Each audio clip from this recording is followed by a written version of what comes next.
Okay. Participants are coming.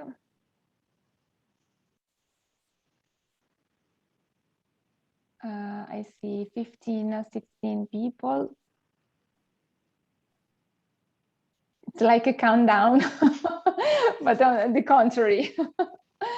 Hi, everybody. Good afternoon. Okay. So, hello, everybody. My name is Federica Leonetti.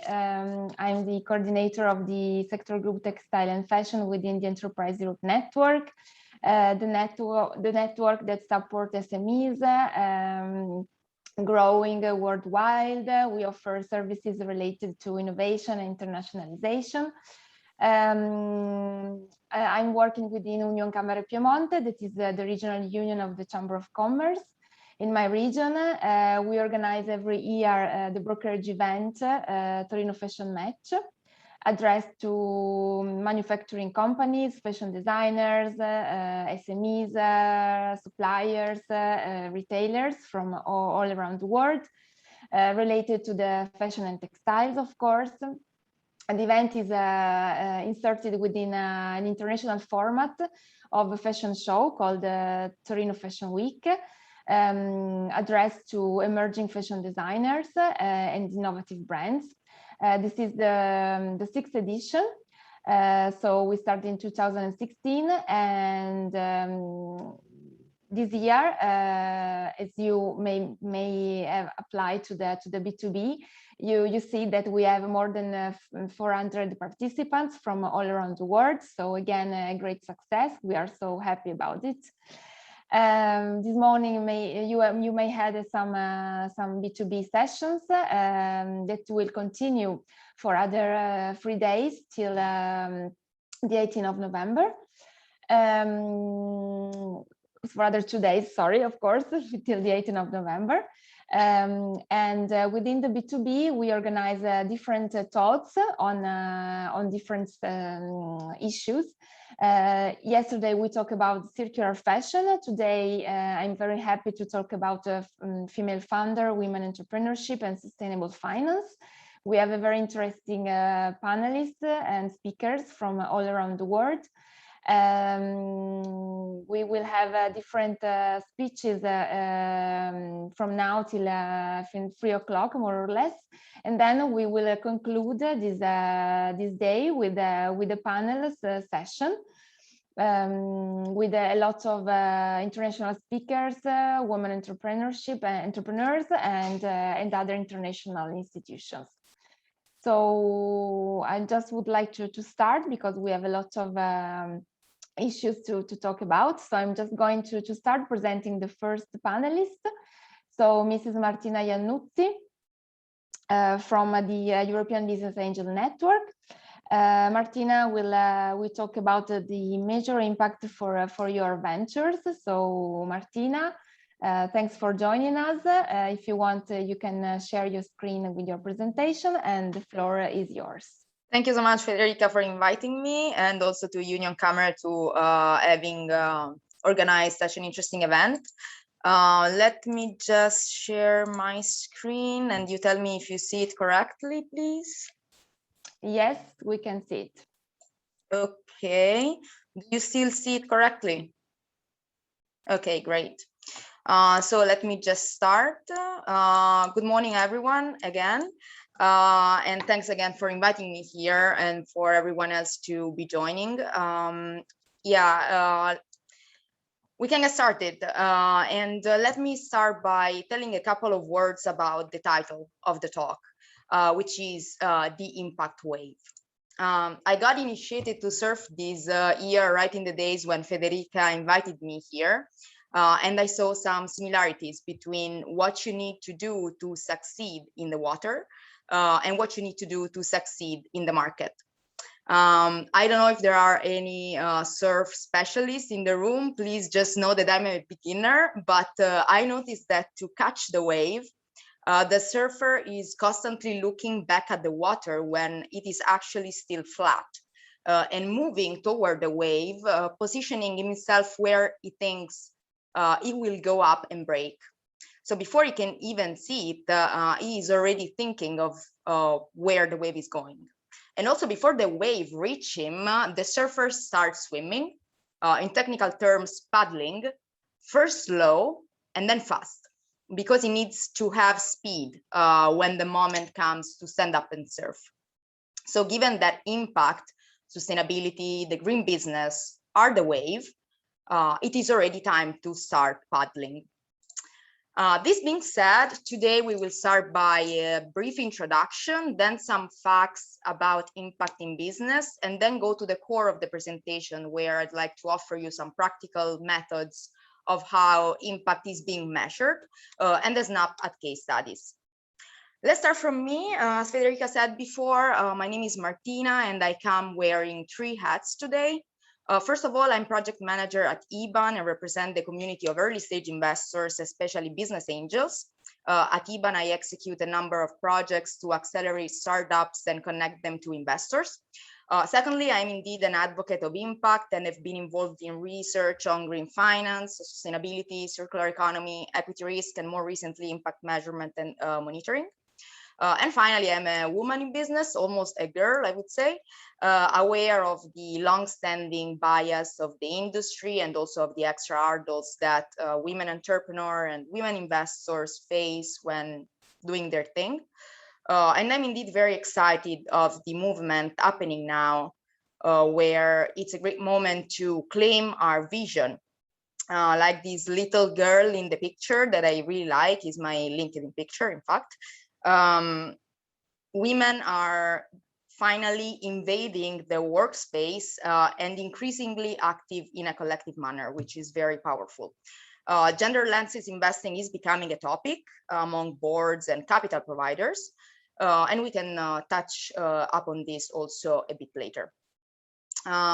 Now it would be great to hear something about you. Maybe you can just drop in the chat whether you're a designer or a startup or SME or a retailer, where are you based, and also whether you measure impact at all in your business or activity. Just drop it in the chat. I cannot look at the chat at the moment, but during the Q&A at the end, we can maybe pick up some inputs from you. And perhaps we can also call in someone to join. I actually can see the... There is one, yes. Yeah, I actually can see the chat. Okay. That's great. Startup companies supply ethical brands, rationale, and reflect. Okay, that's great. Startups. So we have several startups from Romania. Vegan footwear, that's also a big topic. All right, so just you can just keep dropping your background and your name and everything in the chat, and later on we will maybe call someone on. And moving on now, some facts. First of all, we should notice that corporate responsibility has been around for about 50 years now. In these years, the attitude of the financial system in regards to climate and social risk evolved, first of all, through a more active seeking of impact, and secondly, toward the expectation of good financial performance of impact businesses. In fact, in these years, investors started first, in the 70s, investors started first to exclude from their portfolio all the controversial businesses such as tobacco, weapons, and alcohol, for instance, here. Then afterwards, they realized that actually social enterprises, some of them were economically viable and they were worth investing follow-on rounds to keep them in the portfolio. Then with this track record at end, several funds, banks, individual investors started to actively allocating capital to companies that create positive spillovers. And since then, impact investing in the last 20 years has become what it is today. That is, investments made into companies with the intention to generate positive and measurable social environmental impact alongside a financial return. So here, basically, we say that there is expectation of market rate returns, very important, and also a drive to benchmark and quantify.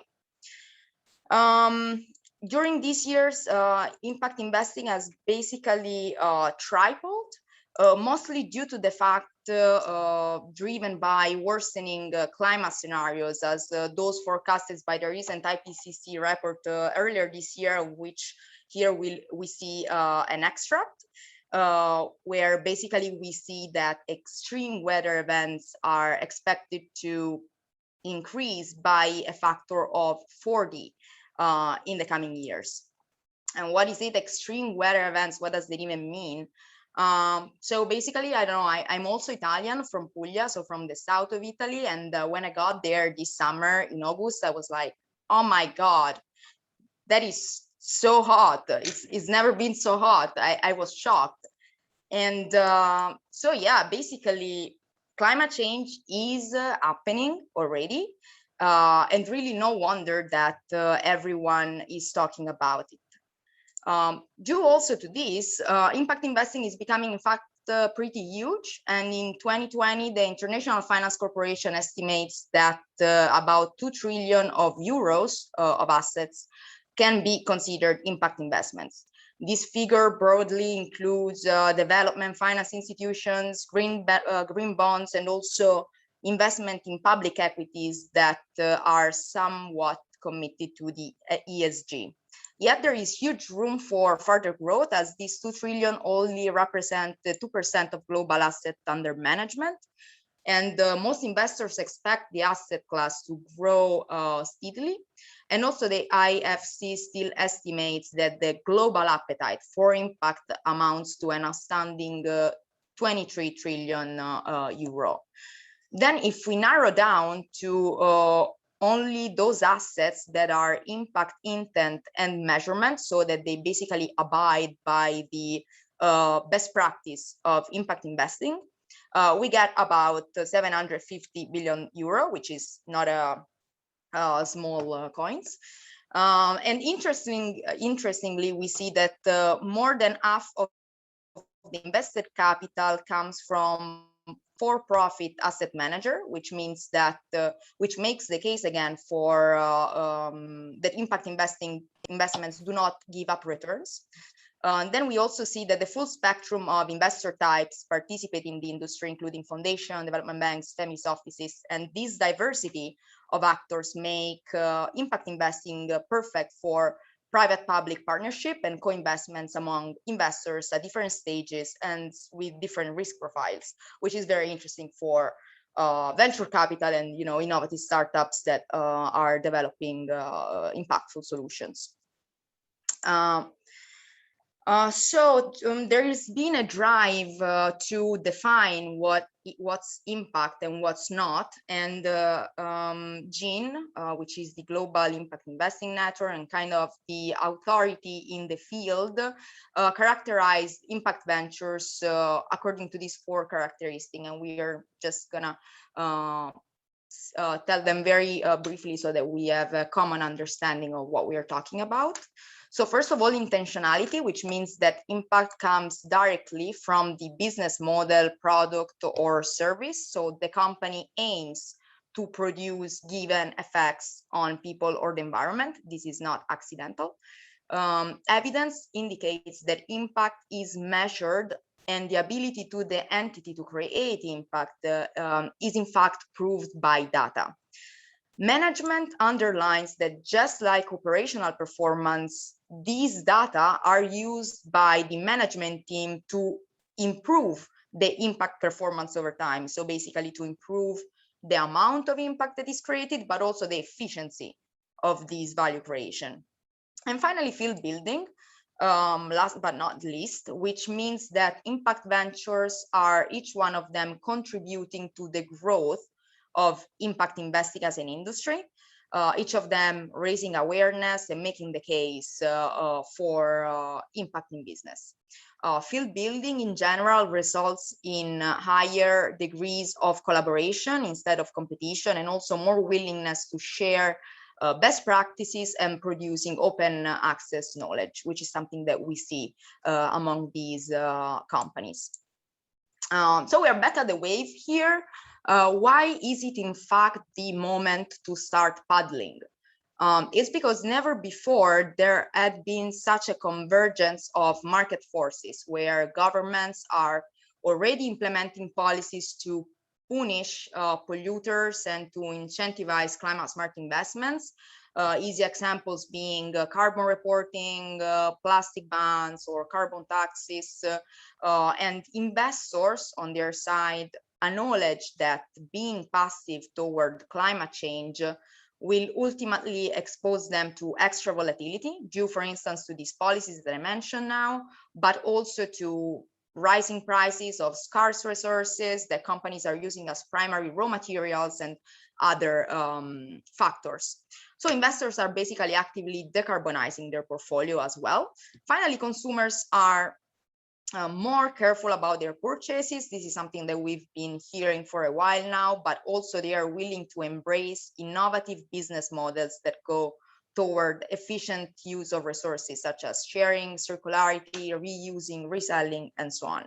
So altogether, these actors are pushing industry to change the business as usual. And of course, the underlying roots are always these very bad news about climate change and where we are heading for, extreme weather events we saw before, unlivable countries for many people, and migration due to, not feasible living condition, food system that doesn't work, rising sea levels. We have all sorts of problems, basically. So there is a huge drive toward this. And if you guys could just switch off your mic. So this being said, despite, again, impact investing is leaving big momentum, it is still an immature industry. And there are barriers that may prevent full takeoff, mainly concerning inability to measure and communicate this impact, which translate in ambiguity about what we're talking about, and also lack of confidence for consumers, investors, and at the end of the game, also from companies that wonder if it makes sense to invest in greening their operation. A quote from the EU and Secretary General at the recent COP26 expresses there very well. It says that there is a deficit of credibility, surplus of confusion over emission reductions and net zero targets with different meanings and different metrics. So at the end of the day, this means that there is a lack of a standardized approach and standardized data for impact. And so we come for the first set of takeaways for the day. So first of all, market forces are pushing actors toward responsible business models. And then to be competitive tomorrow, companies need to set up their impact frameworks today. Stressing today, as it's really what we are going to do now. So on impact measurement and monitoring, basically these 5 steps summarize a process to set up these measurement system.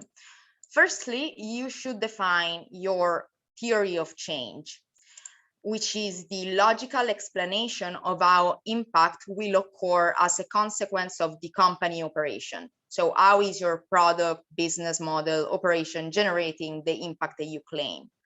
Secondly, you should identify who is affected by those outcomes and impacts, considering not only your direct users or customers, but also suppliers, local communities, specific segments of the population, like, I don't know, moms or new graduates or else.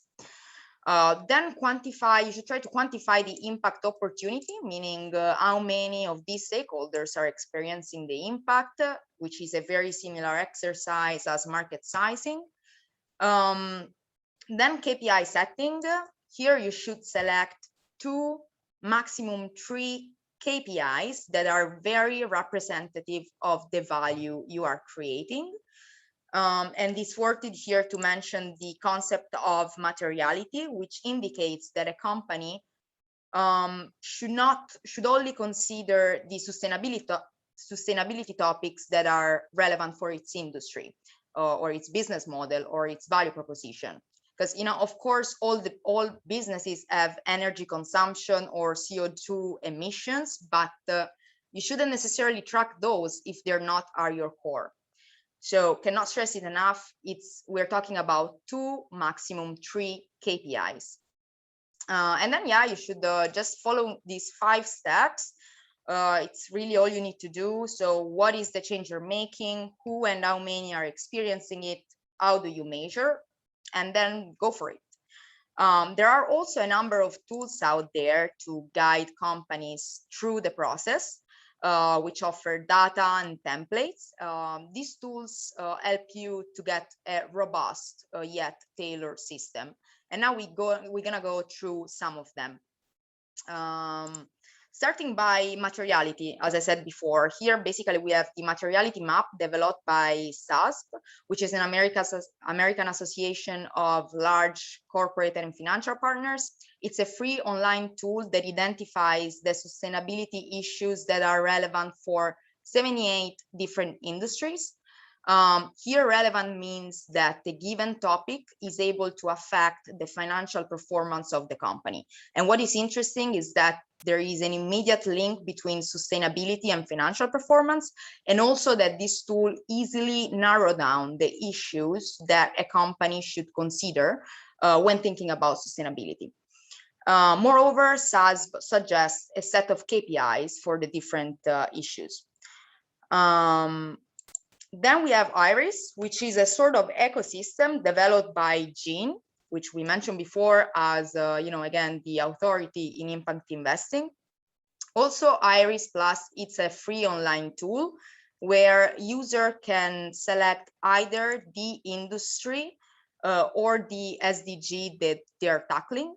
And they receive in turn a set of data regarding the challenge, the stakeholders, the number of stakeholders, together with reports, evidence, and sources on the topic, and also possible KPIs to measure. Now, this sounds really amazing, and actually it's a very interesting tool that I invite you to play around with just to see what insights can give you.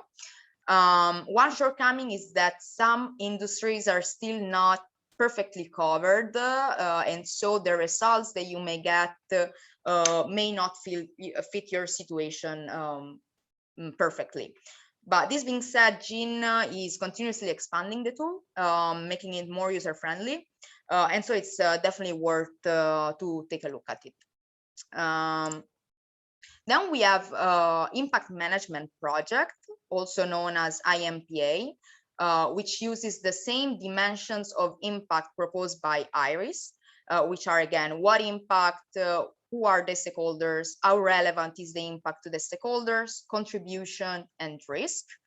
So based on these 5 dimensions, IMPA makes an evaluation of the company that returns either A, act to avoid harm, B, benefit stakeholders, or C, contribute to solutions.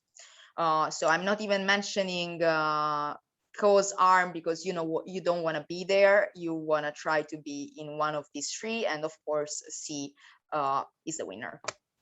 So you could there is a template that the IMPA developed. It's an Excel file that you can download and then kind of also use IRIS to get data and to fill it and have your evaluation. There is a final method that we should mention, as it is quite known, however a bit complex.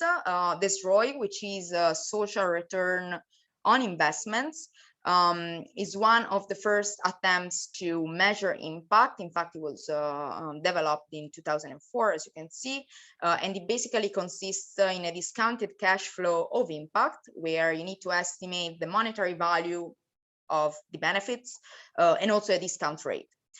So personally, I think that it relies on assumptions that are a bit difficult to make, and overall it's a bit also, difficult to make assumptions and just to get this discounted impact flow. Yet it's worth to mention that some asset managers do use this method when assessing companies in their pipeline. Yeah, what about women? We said that we would talk about them. There are a number of factors and associated metrics to assess gender smart. On the governance side, gender smart investments are those in women-led teams, in companies that promote women, that have women in the board or in executive position, and that create a conducive environment where diversity thrives. On the operational side, gender smart investments are those that invest in products or services that benefit women or girls, or that address structural gender inequalities, or where the value chains are not harming and, even better, are advancing women. These KPIs and these issues are significant for any kind of business. So whatever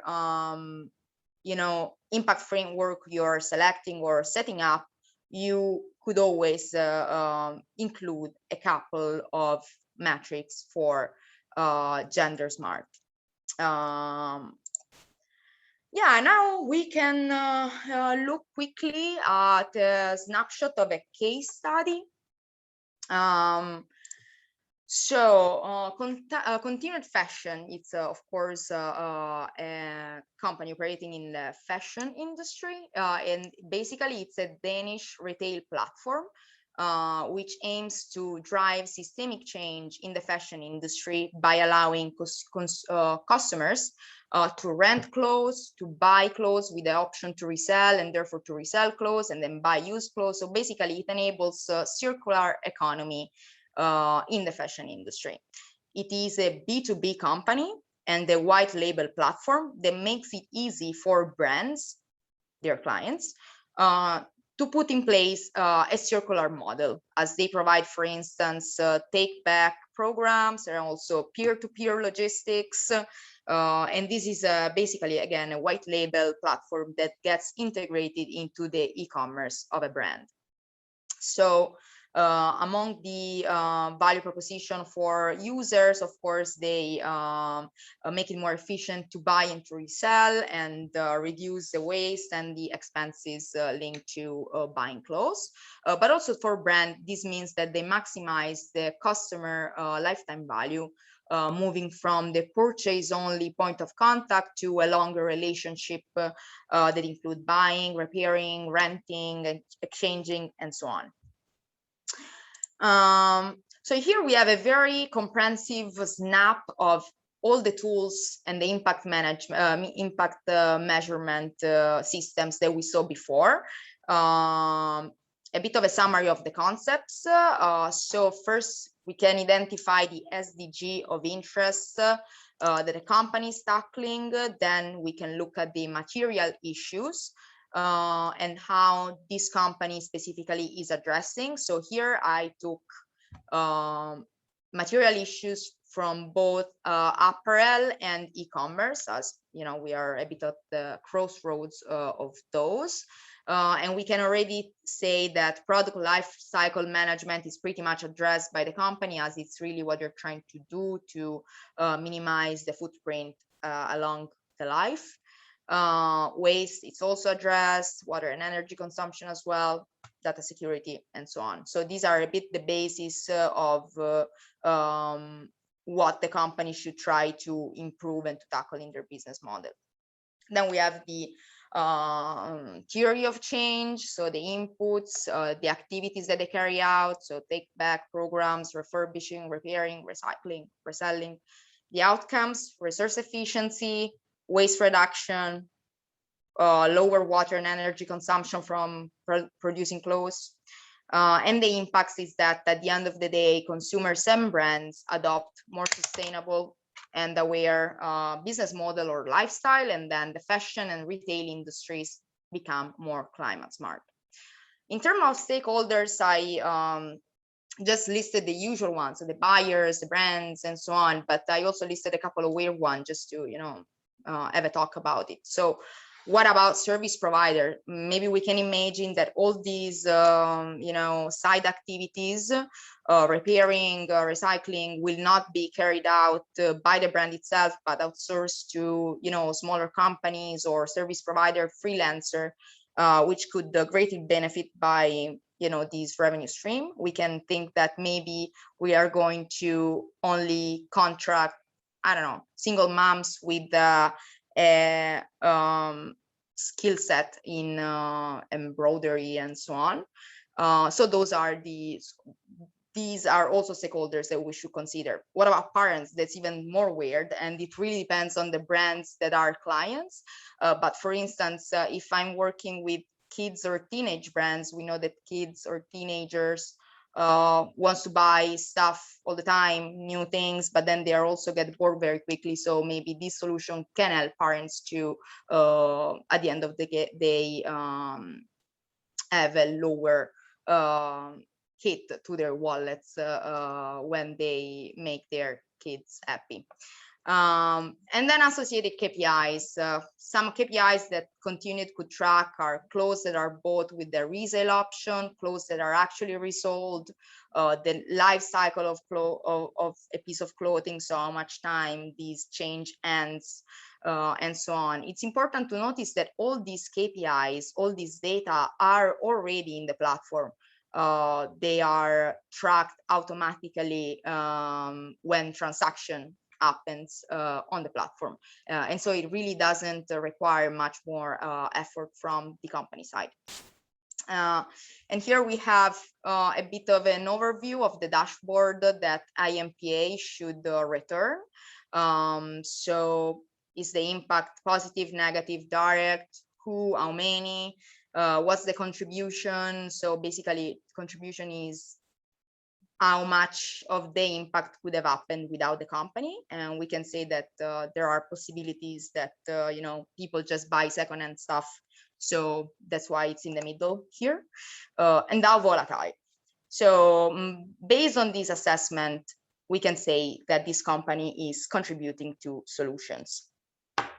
This was a very quick case study. It literally took me 15 minutes. And this is to say that the last takeaways, impact measurement and monitoring should be tailored but simple and based on readily available data, and that contrary to common sense, the lean impact measurement does not require excessive cost or time to be put in place. So this is about all for me. Strong invite to get started on measuring your impact if you're not doing it yet, and happy to chat more about it. I'm sorry, Federica, I promised you that we would have a few minutes for question, but I'm afraid we are just right on time. I'm scrolling the chat, but I don't see any question here. Just nice comments on where you're based and what you're doing. Yes. Yeah. No questions, relative question. But by the way, I have one question related to your presentation. So thanks so much, first of all. These studies is something that each companies could realize by themselves within a company, or it is better to have an external expert or very relevant question, but yeah, no, definitely it's a framework that the company, especially a startup, should put in place by himself. Then of course you can imagine that it will be discussed or negotiated, let's say, with the people that we interact with. So for instance, an investor, the investor challenge financial projections, and in that case it could also challenge, the theory of change and build it together with the entrepreneurs. So it's definitely something internal to the company that will be iterated as more data become available, as it's an internal process that is ongoing and can always be improved. So definitely no need for an external advisor. Okay, great. There is a question. We will use the instruments presented. We also try to lean towards an eco-friendly manner of business. Okay, how do you get an investment for fashion as it is mostly high risk, even though it is sustainable and tech oriented? So, I mean, it's a broad question. I would say that you should start by targeting. So it depends on the stage of the life cycle where you are. If you're looking more for grants or more for angel investment or for VC. But anyway, you should first of all identify which is the investor type in terms of, ticket size or stage. And then I would set up an investor relation kind of dashboard where you identify investors that are interested in fashion tech, I understand. And then you should start pitching and pitching and pitching. Okay. And then what we have? Yeah, this is a relevant question from Julia. Julia, yes. Scavita actually asked for that, but yes, I do want just report on that. Could you advise? Oh yeah, so actually B Corp is a very interesting option, and until April this year, it was basically also a free tool where any company could just fill a long survey and get an assessment basically. Now the survey is not for free anymore because B Corp wants to really focus on the certification. So yes, it's a strong network and it's a recognized certification. So it is a good option. Yeah, it is a good option. Still, okay. if you're paying, so it's a little bit of investment, but it's worth it. Okay, so thank you, Martina. I know you can share the presentation. I will upload all the presentations on the B2Match platform, so it will be available for all the participants.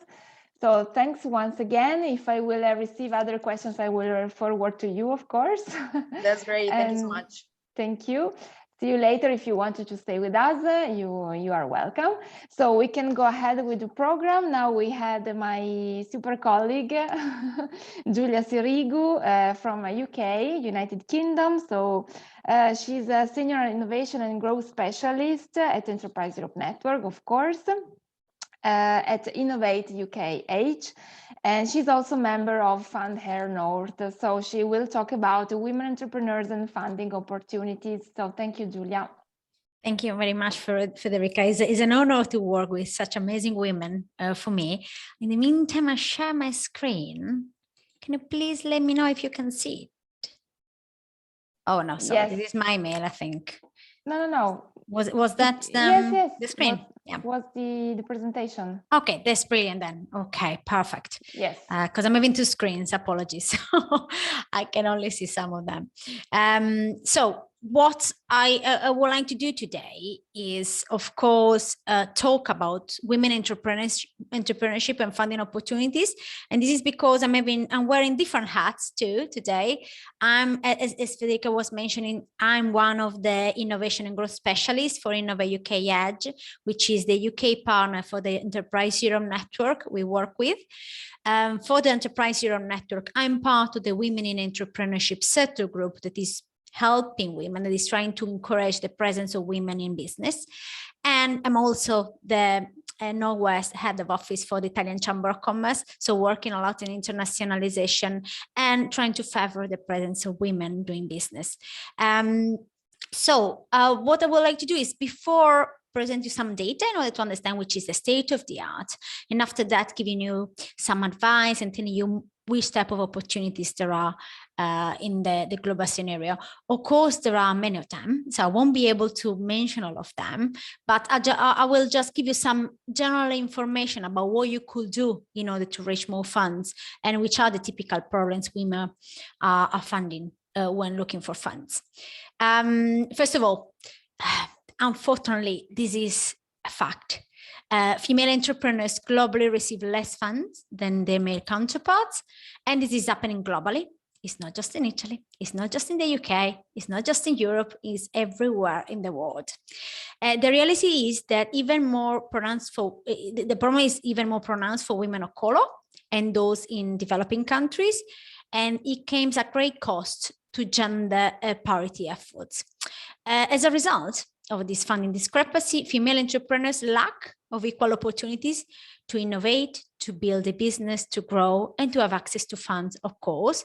And of course, the entire global scenario is missing some opportunities because women could contribute more to the global economy, to the global growth, and of course, they could have a better impact both on the environment and in general on the economy.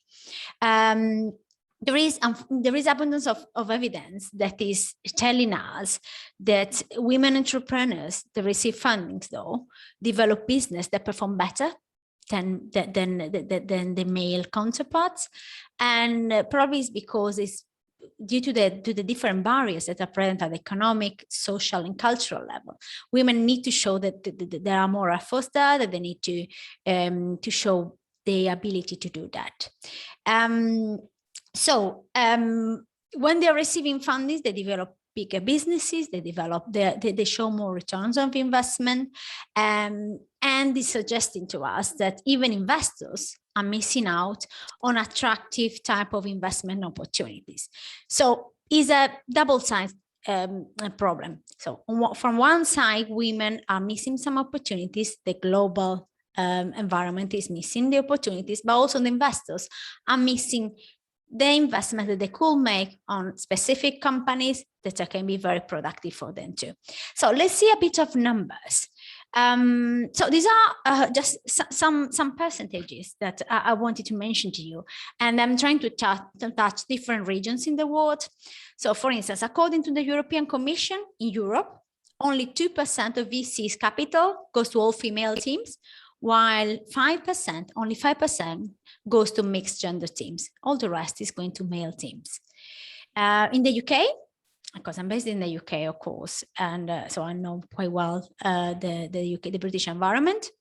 With the launch of the Rose Review in 2019, it was recognized that the biggest barrier female entrepreneurs had in accessing finance was the lack also of diverse type of panels, but also the lack of opportunities in general to receive funds.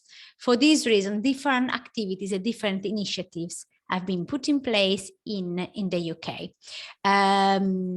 Although in general, UK companies attract more venture capital than any other European company in any other European nation, yet only 1% of VC funds in 2019 went to female funders. Just to give you a bit more of numbers, for every pound of VC investment in the UK, all female funders receive less than 1 cent, so 1 penny, while all male funders team receive 89p, which means 89 cents, and mixed gender teams receive 10 cents of it. So this is regarding the European Union, the UK. We can move a bit more further at the global level, and we can see that in the US, the percentage of all venture capital funded business is related to the 86% of them, also all this venture capital, the funded business have no women in management positions. So 86% of the venture capital is not funding companies that are managed, that are led by women. And as I was mentioning before, this is something that the global society and the global economy are missing. So I'll give you a little bit more of data, maybe an academic background. So for me, data are very important because when we have data, we can find solutions and we can provide solutions. I don't want to be too negative, so I want also to give you some good information and a bit of hope. According to the European Union OECD report, the recent one, in general, women are underrepresented among the population of entrepreneurs, and they tend, in general, to operate smaller business in often different sectors. They tend to be to work less with tech. They tend to focus more on the health sector, in the caring sector, in the fashion sector too, but have similar survival rates in most of the countries. And as I was mentioning before, present better returns on investments than the male counterparts. So it's important to understand why this is happening and how women entrepreneurs can improve their businesses, accessing more funds and growing better. I won't say faster, because not in every case growing faster is a positive thing.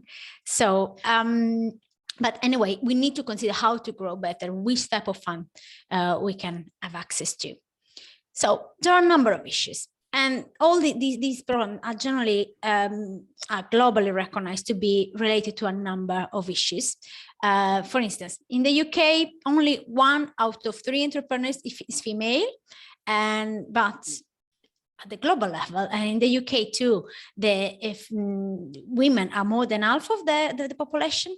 So what can we do in order to rebalance this? First of all, considering the problem and trying to see how we can challenge them during our daily lives, during the creation of our business, and when thinking about our business. First of all, some of the problems that are related to this gap between women and men, and between women-led companies and men-led companies, are of course related to the lack of investment. Why there is this lack of investment? First of all, has been noted that there is a lack of knowledge of the funding landscape. It's difficult to understand it, but it's important to individuate which are the key agents, the key actors that are important for us to know, and to know how they operate in the market. There is a conception of lack of skills and lack of process knowledge, and is somehow related to the lack of knowledge of the funding landscape. This is mostly because men network more in the business environment, and it's easier to ask questions, while women tend to think that we have to know it all before starting. Well, it's a learning process, and being this in a learning process, is absolutely fine to don't know things and to ask for clarifications. Another important thing that is not depending in this case on the entrepreneurs is the lack of diverse panels and investors, and this is concerning what I was mentioning before. So the fact that even investors, having more female investors, having more diversity within the investment panels among the VCs, will help women and diverse companies to succeed in terms of raising funds. This because, well, people can understand and can share similar type of experiences. Something that is also part of the difficulties that are in relation to funds is the poor financial literacy that sometimes women entrepreneurs have. There are many causes. Also, the European Union is providing skills upgrades and skills enhancement for companies. So my suggestion is try to attend those courses, try to ask questions, try to find role models, try to find mentors that are able to give you a better understanding of what's happening at the financial level. And of course, there are social and cultural barriers that are not secondary, that are historically rooted, but that can be challenged. An important thing is the difficulty that women are always having in terms of balancing their personal and professional careers, and this is because of the current responsibilities. According to the PWN, an institute in Norway, 51% of women reported that they were dedicating between 21 and 30 hours a week to household chores, caregiving in their families during the lockdown, during the pandemic, and these are a huge amount of hours. Sometimes we don't think how many hours women can spend in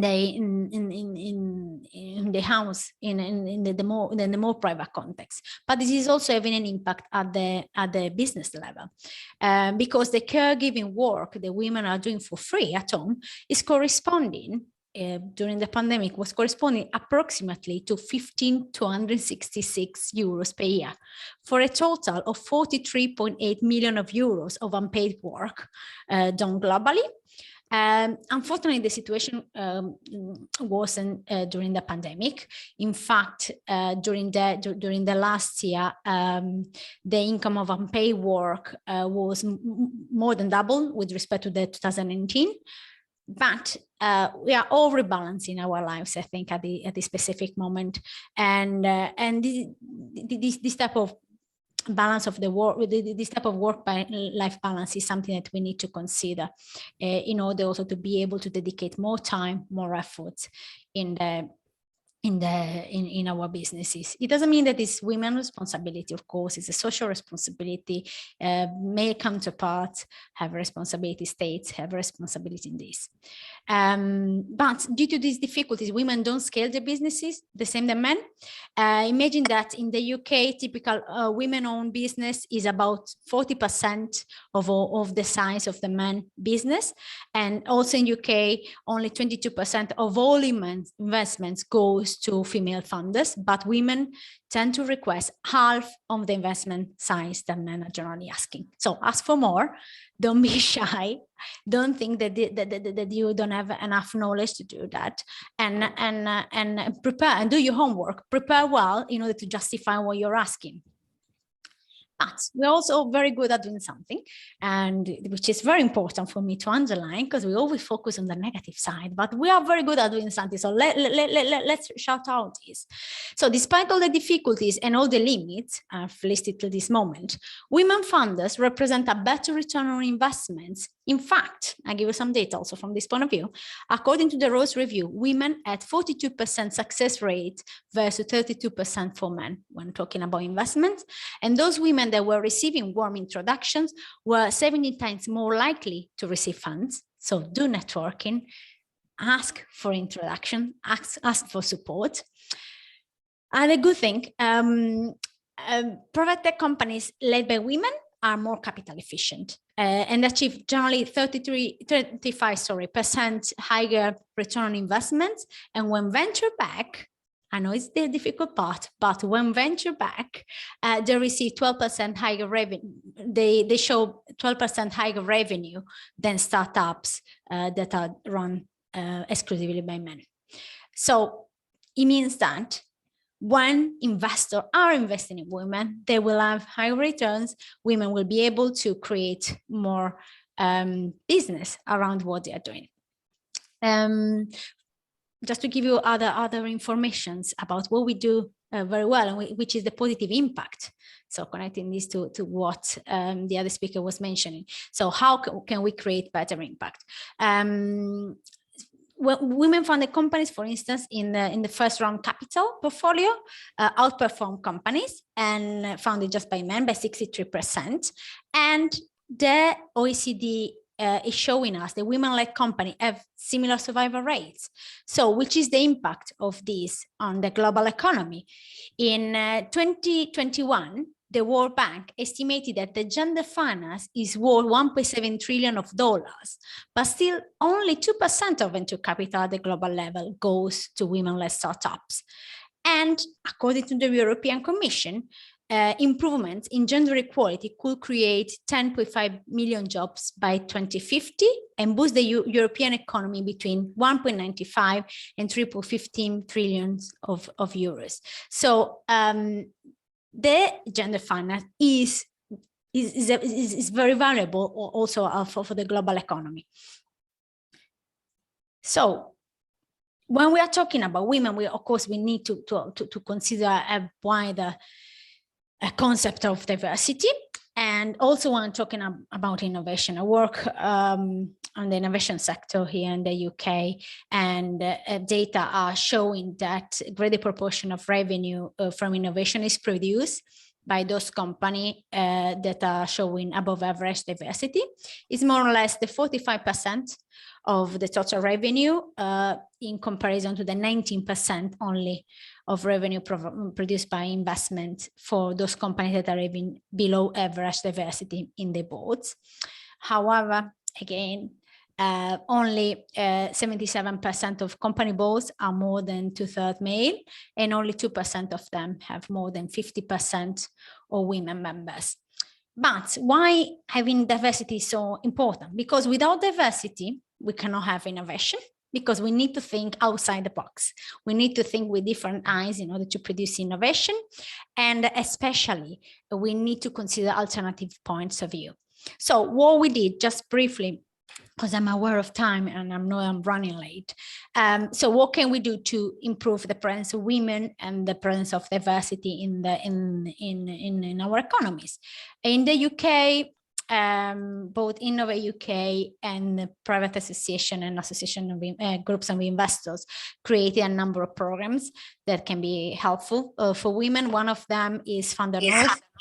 I'm a member of the steering group of Funder North, and the key idea of Funder North is expanding mentorship and networking in order to provide work contacts to women and help them to receive support by other groups of women, but especially from female investors, female VCs, able to give them professional understanding of what they could do and which type of work they need to do in order to obtain funds.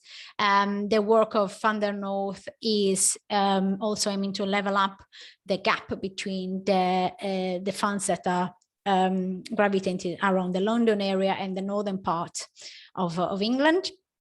And Innovate UK, for instance, created an award. It's called the Women in Innovation Award, that is aiming to support women that are doing innovation and that that are struggling, of course, to obtain funds, and they want to share and to develop this innovation further, thanks to the support available and the funds available. At the European level, the gender inequality strategy is leveraging and connecting the existing network to support European entrepreneurs, female entrepreneurs, especially focusing on young women entrepreneurs and self-employed. In terms of sectors, is focusing on the digital economy, where women perform very well, and the green economy, which is a very hot topic and is important when we want to consider also the impact we can have in fashion, for instance. On the other hand, the European Skills Agenda, that I was mentioning before, was also created. Is a 5-year program created to help individuals and businesses to develop more and better skills to be applying in the businesses. And there are different types also of other works that are providing recommendation, like the Week 8 policy paper and the European Barometer, that are looking to create recommendation in order to improve policies and programs that are introduced to support women entrepreneurship. So just a couple of tips before I close, just briefly. Find your tribe. This is because, well, as you notice, well, networks are important in order to improve our knowledge, but also to receive those warm contacts that are increasing dramatically the possibility for us to be successful when looking for funds. You don't need to have everything sorted. You don't need to have all of the information that will be necessary in your business journey. You just need to have an idea. You can start a business and you will change it anyway during the journey. So start it. Start now, start today. Don't wait for tomorrow, and start looking for support. So find your tribe, network. I know it's difficult to balance it with all the also private, with your private lives, but try to do that. Now there is the possibility to do it also online, which probably can help us. Don't be scared if your kid is appearing just behind us. I saw crocodiles passing behind me during meetings. It's fine. We all live in the same situation. So just do it. Create new partnership and collaborations, and delegate. Ask people to do things for you. Don't feel ashamed about that.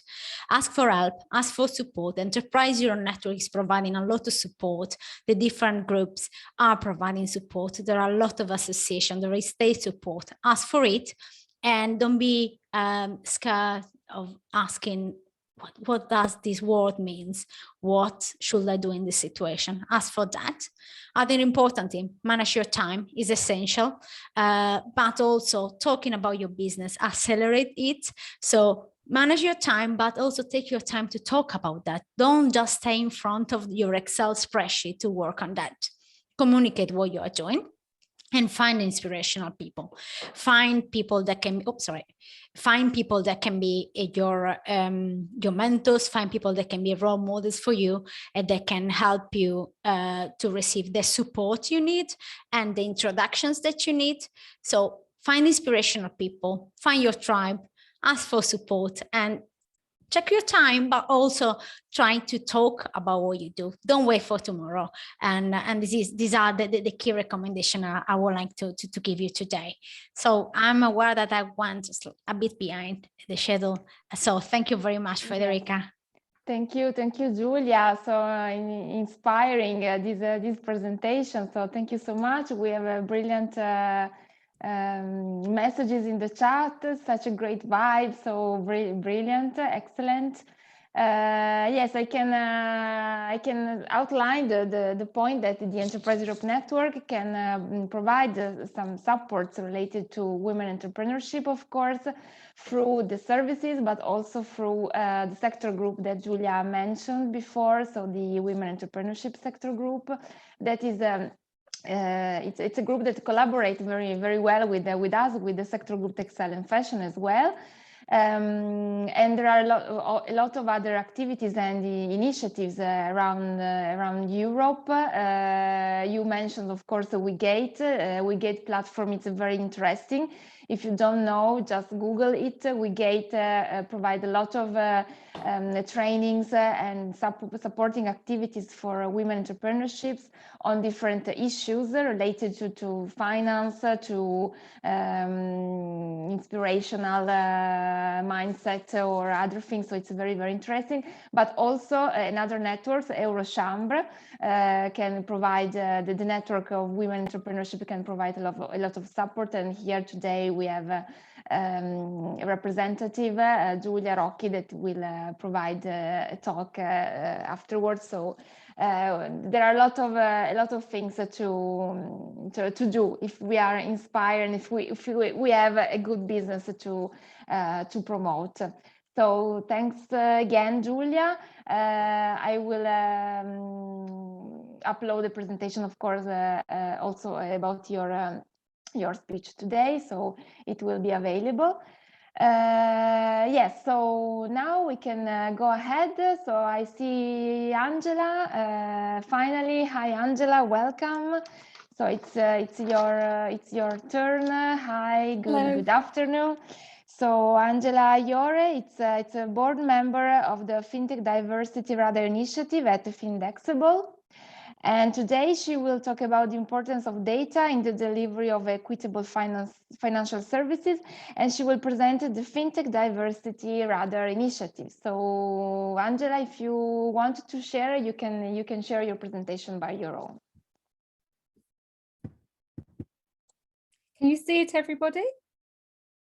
Yes. Okay, well, so good afternoon, everybody, and what a fashionable group of people you look. And I'm so grateful to be here today to tell you about the FinTech Diversity Radar, and also to come after Julia, who has, given such a great talk. And from my own experience, I've put myself in the arena more over the last couple of years, because it's a really good way to get on in your career, and also to bring new opportunities to you and your companies. And one of the things that I applied for was the Innovate, Power List, of which I'm on the top 35. So and it's really helped. Just to say, these things are not just ticks in the box. It's actually really helped my profile. I've been getting more opportunities to speak and do various different higher profile leadership roles, including a non-exec director role. And that's all as a result of entering into these different lists and things like that. Women tend, not to do it as much as men do, but I think, my similar advice to Julia, which is, you've got to put yourself in the arena, and you can, because once you've done it once, then you realize that it's actually not as difficult as, it seems beforehand. And you don't need to have all the answers. Often women think they have to be 10 times better before they apply, whereas often men think, I've got 80% of this, I've got it, whereas women think, I've got 150% of this, I'm not sure if I've got it yet. So I think it's a mindset change, which we're all responsible for taking a few calculated risks. Anyhow, so just about me, I have my own business. I'm managing director of a female-led, female-founded PR consulting firm, but I'm also very active in the fintech sector and e-commerce sector as well. And I want to talk to you today about one of the advisory boards I'm on. It's a diversity radar, which is actually a radar where we've actually looked at over 1,000 fintechs globally, and we've come up with some results of how woeful it is, to be honest, in terms of women represented at the top level in these companies. And the reason why we've done this is because we want to have a stake in the ground from which we can improve on. And we believe that, you know, even if the news is bad, we need to know the news. So going on to my next slide. So this radar's looked at the top 1,000 fintechs globally, and we've looked at of them how many are women-led, where the countries rank, and also investment as well. So what the investment profile looks like.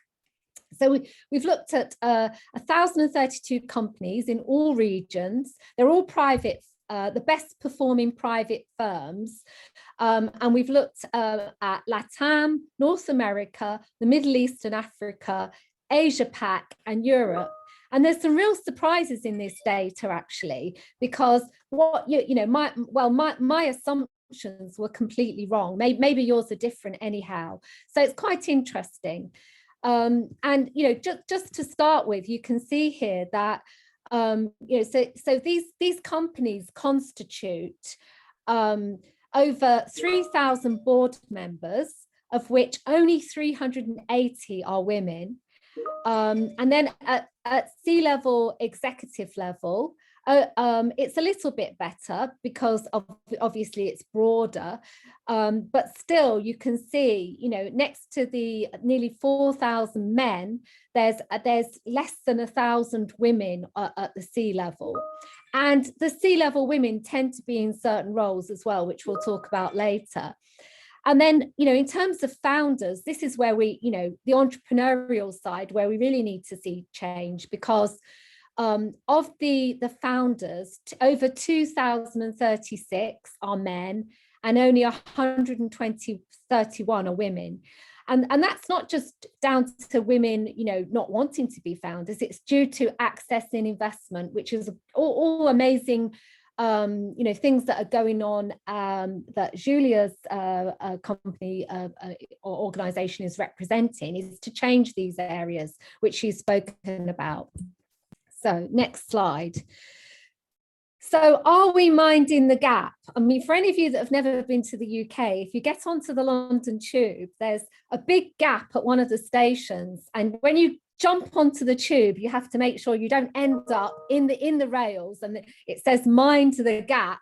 And we're not minding the gap if you look at this, because only 2% of firms globally are solely women founded, which is why I'm quite proud of our company being female founded, because we founded it 12 years ago, and we have come up against challenges, as any business does, and some of those have been gender challenges, but also that women companies, as Julia said, are run incredibly well and are hugely successful. So it's not that we can't do it, it's just that we necessarily don't always have the opportunity.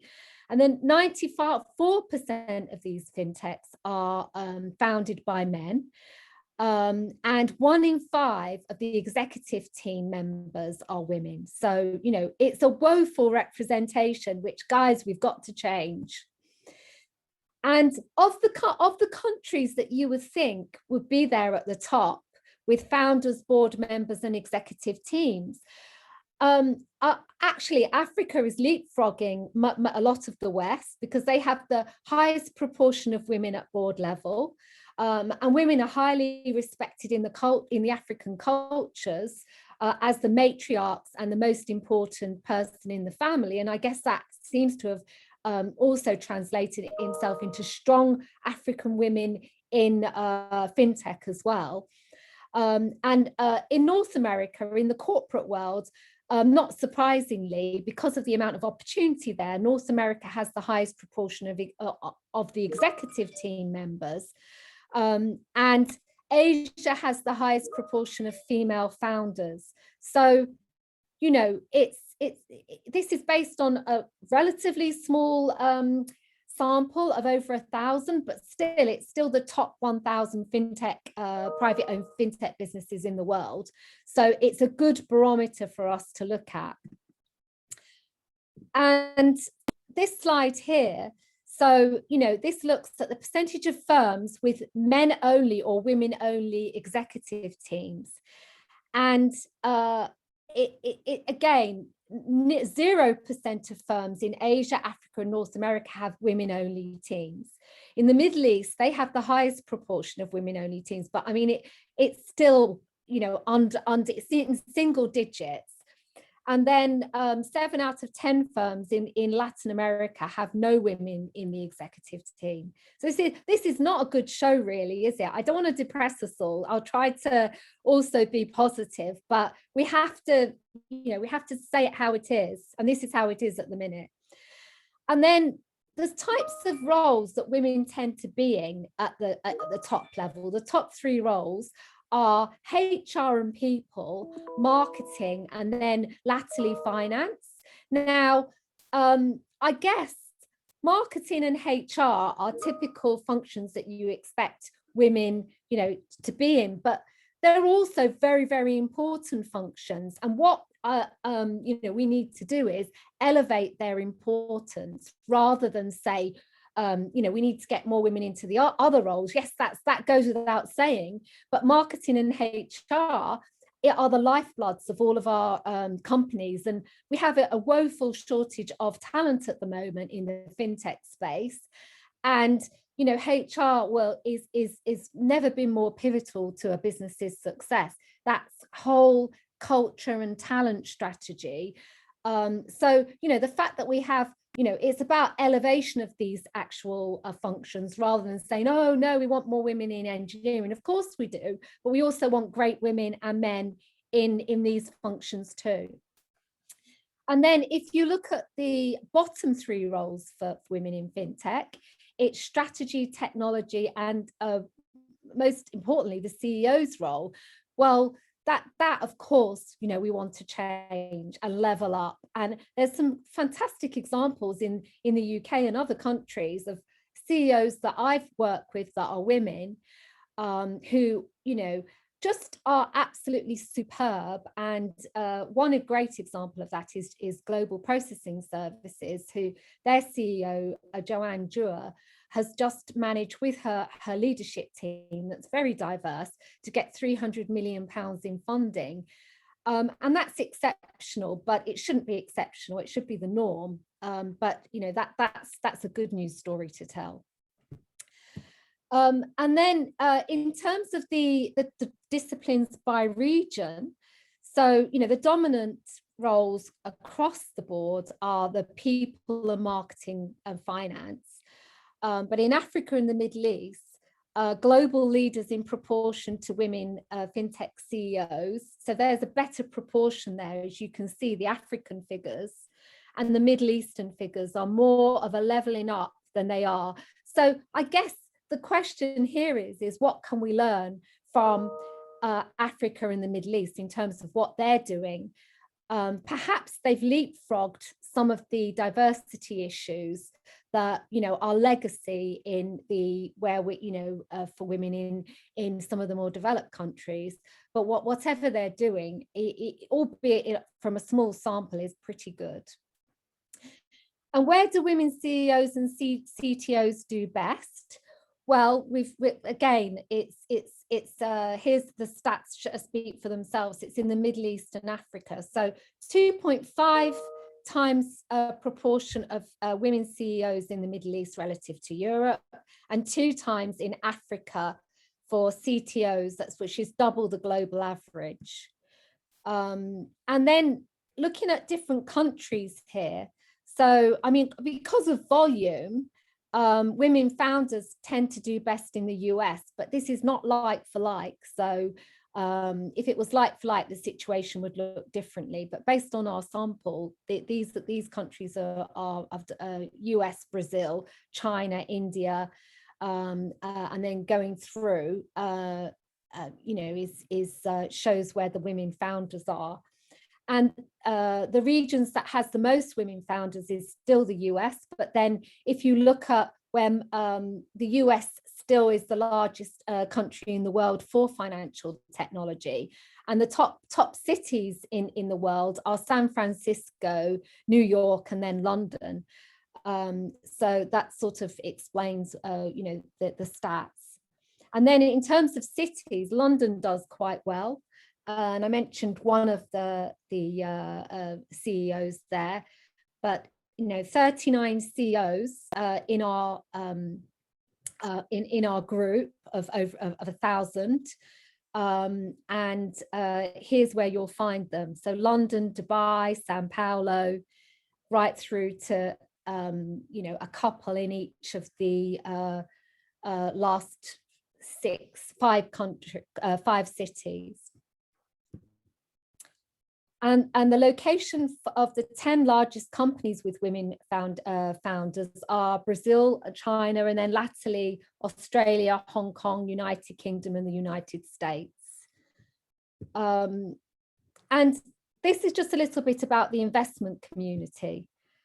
So the venture markets by numbers. So we looked here at the venture funds by region, and obviously most of the funds tend to be in Europe or North America. So even though these countries have more funds than Africa, Middle East, and LATAM and Asia Pac, they're still doing worse when it comes to women founders and CEOs. So that the market is certainly not created equal. And if you look at some of the biggest funds like Goldman Sachs, Northwest Venture Partners, TCV, Ribbit Capital, I mean, you can count on actually one hand the number of investments that have been given to female founded firms. You know, most of these companies are giving, you know, are funding, you know, hundreds of firms every, you know, within their portfolio at a time. So this is really not good, and you know, they need to be held to account. And investments by team and founder sex. So venture markets again are not created equal. So this shows that there are no female founders through to the executive team, 100% men, and investors of 1 or more women founders, and the no women founders is by far the biggest count there, you can see. So I'm just full of bad news, which I'm sorry about, but the reason why I you know, also want to sort of put together here a call to action is to say that we are going to be doing this survey. This is the first time we've done it, and we want to you know, do this survey every single year. And so if anybody is interested in participating and filling out the survey, and if anyone's interested in being involved in you know, backing this survey, we would be very interested to hear from you. And that's the end of my presentation. Thank you very much for listening. Thank you, Angela. It was such interesting with all this overview all around the world. So thank you so much for your data. So your presentation will be available for participants. I just checking if there are some questions, but I don't see, no, right now, no particular issues. So in case I will forward it to you. I'm just going through the program because we are a little bit late. So just going ahead. So thank you so much. If you can stop sharing your screen. Yes. Thank you. So now I'm just going to ask Giulia Rocchi. She's the head of cabinet and members relations coordinator at Eurocham Women Network. So we will have another point of view from another European network from Eurochambre. So thank you, Giulia, for joining us. You can start sharing your screen and your presentation.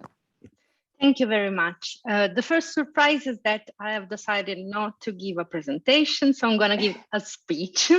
But for the participants, Federica, I think that I sent you already the result of our survey. So if someone then afterwards is interested, then Federica, feel free to share it. If I didn't, I will resend it to you. There's no problem. So I will try to be very quick. I would be able to talk a lot about the result of our survey. What we did was trying to understand how COVID and the pandemic has impacted women entrepreneurs. We were actually building upon a previous survey that was more generally focusing on the situation of entrepreneurship when it comes to women. And with this one, we wanted to understand what was the impact of the pandemic. We discovered some very interesting things, one of which, the one with which I want to start, is link a little bit to the presentation done by Angela. And it's related to the fact that maybe not many entrepreneurs are women. One of the problems that we may have identified is related to the work-life balance.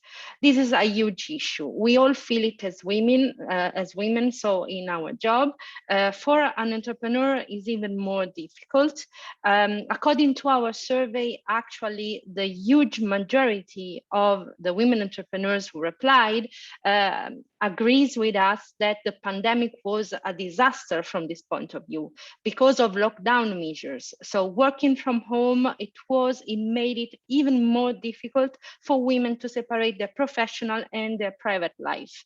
But there is already the first surprise. 18%, which is not a huge number, but is not even so small as to be disregarded, said that actually the lockdown measures made their life easier. So the fact that they could work from home made it more easy for them to accomplish both tasks. The one that they usually have to take care of when it comes to household chores or caring responsibilities, and their professional life. So it was a way for them maybe to saving the time that they usually dedicate also to transportation, but it made their life easier. This made us understand that maybe some flexibility on the workplace, if done correctly, could actually help women in their working life.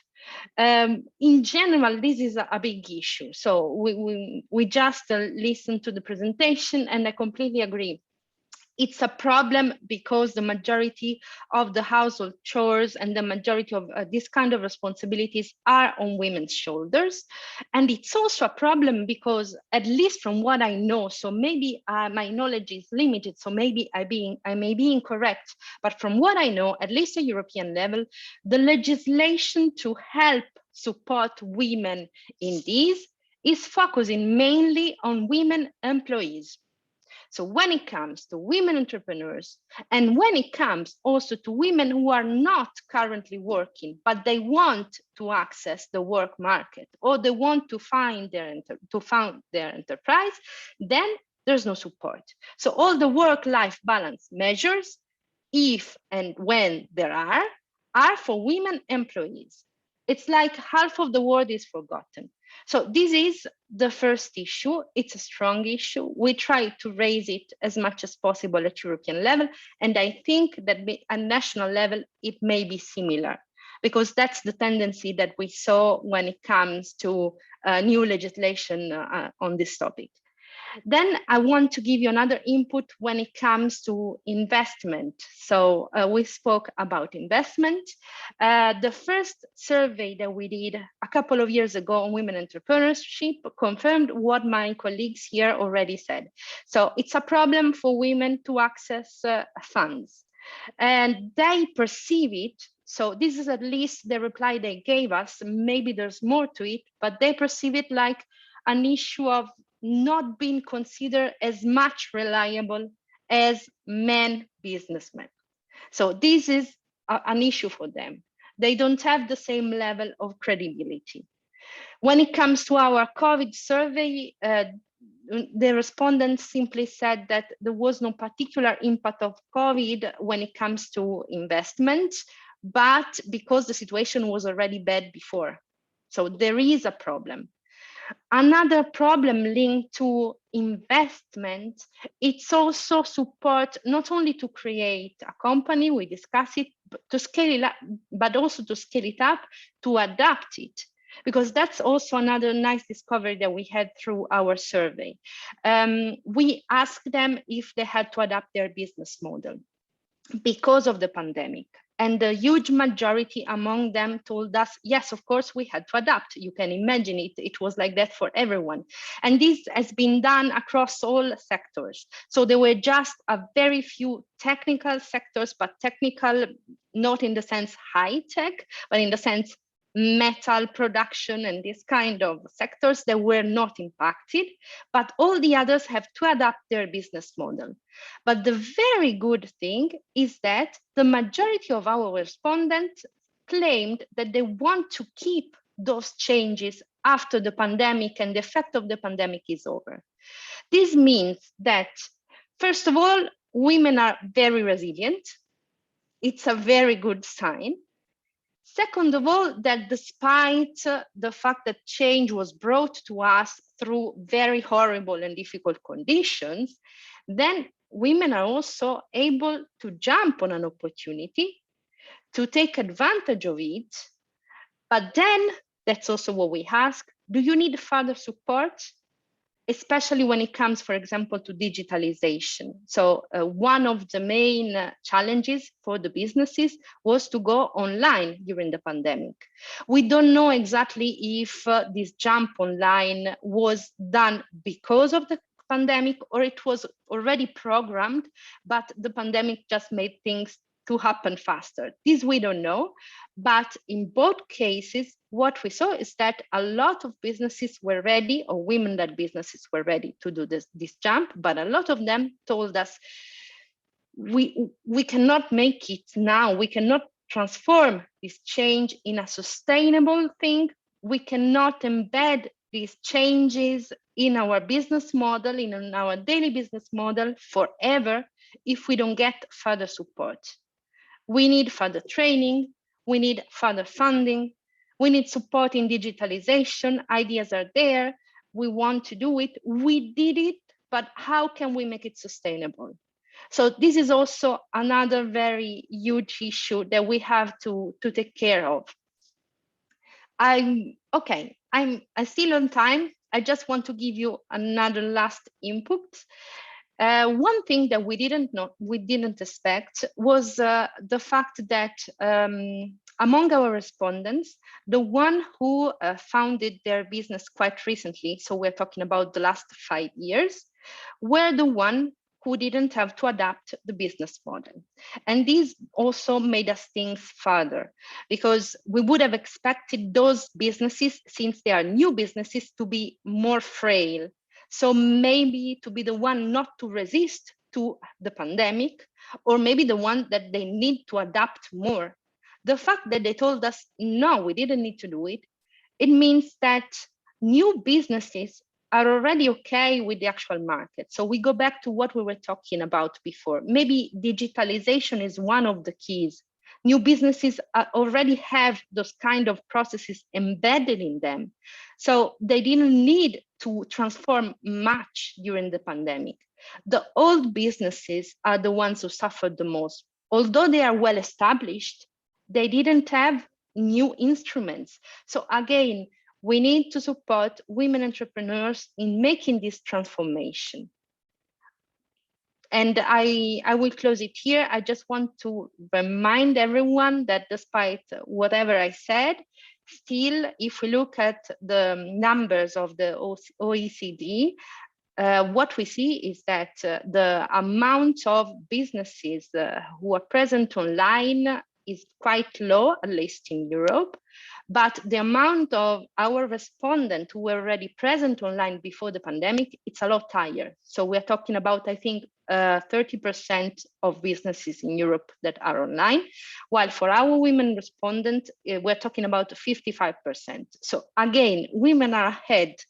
They just need help. They just need support. With this, I finish it here. So I'm almost on time. Thank you very much. Yes, Thank you. yes, you are perfect. So thanks so much. You did such an interesting overview, and you said, yeah, actually you are right in everything you said. I see something in the chat. When you say, Julia is saying it's difficult when there is not a systemic support. Yes, of course. Or when values are inverted, it is truly unfair. Companies that continues to pay salaries and taxes got no support. This is true. Yes, absolutely. Yes, indeed. Indeed. So just to remind that you have to send to me the report because you didn't. I'm just checking. I will, and I inform everyone that we want Yes. to launch a similar survey this year.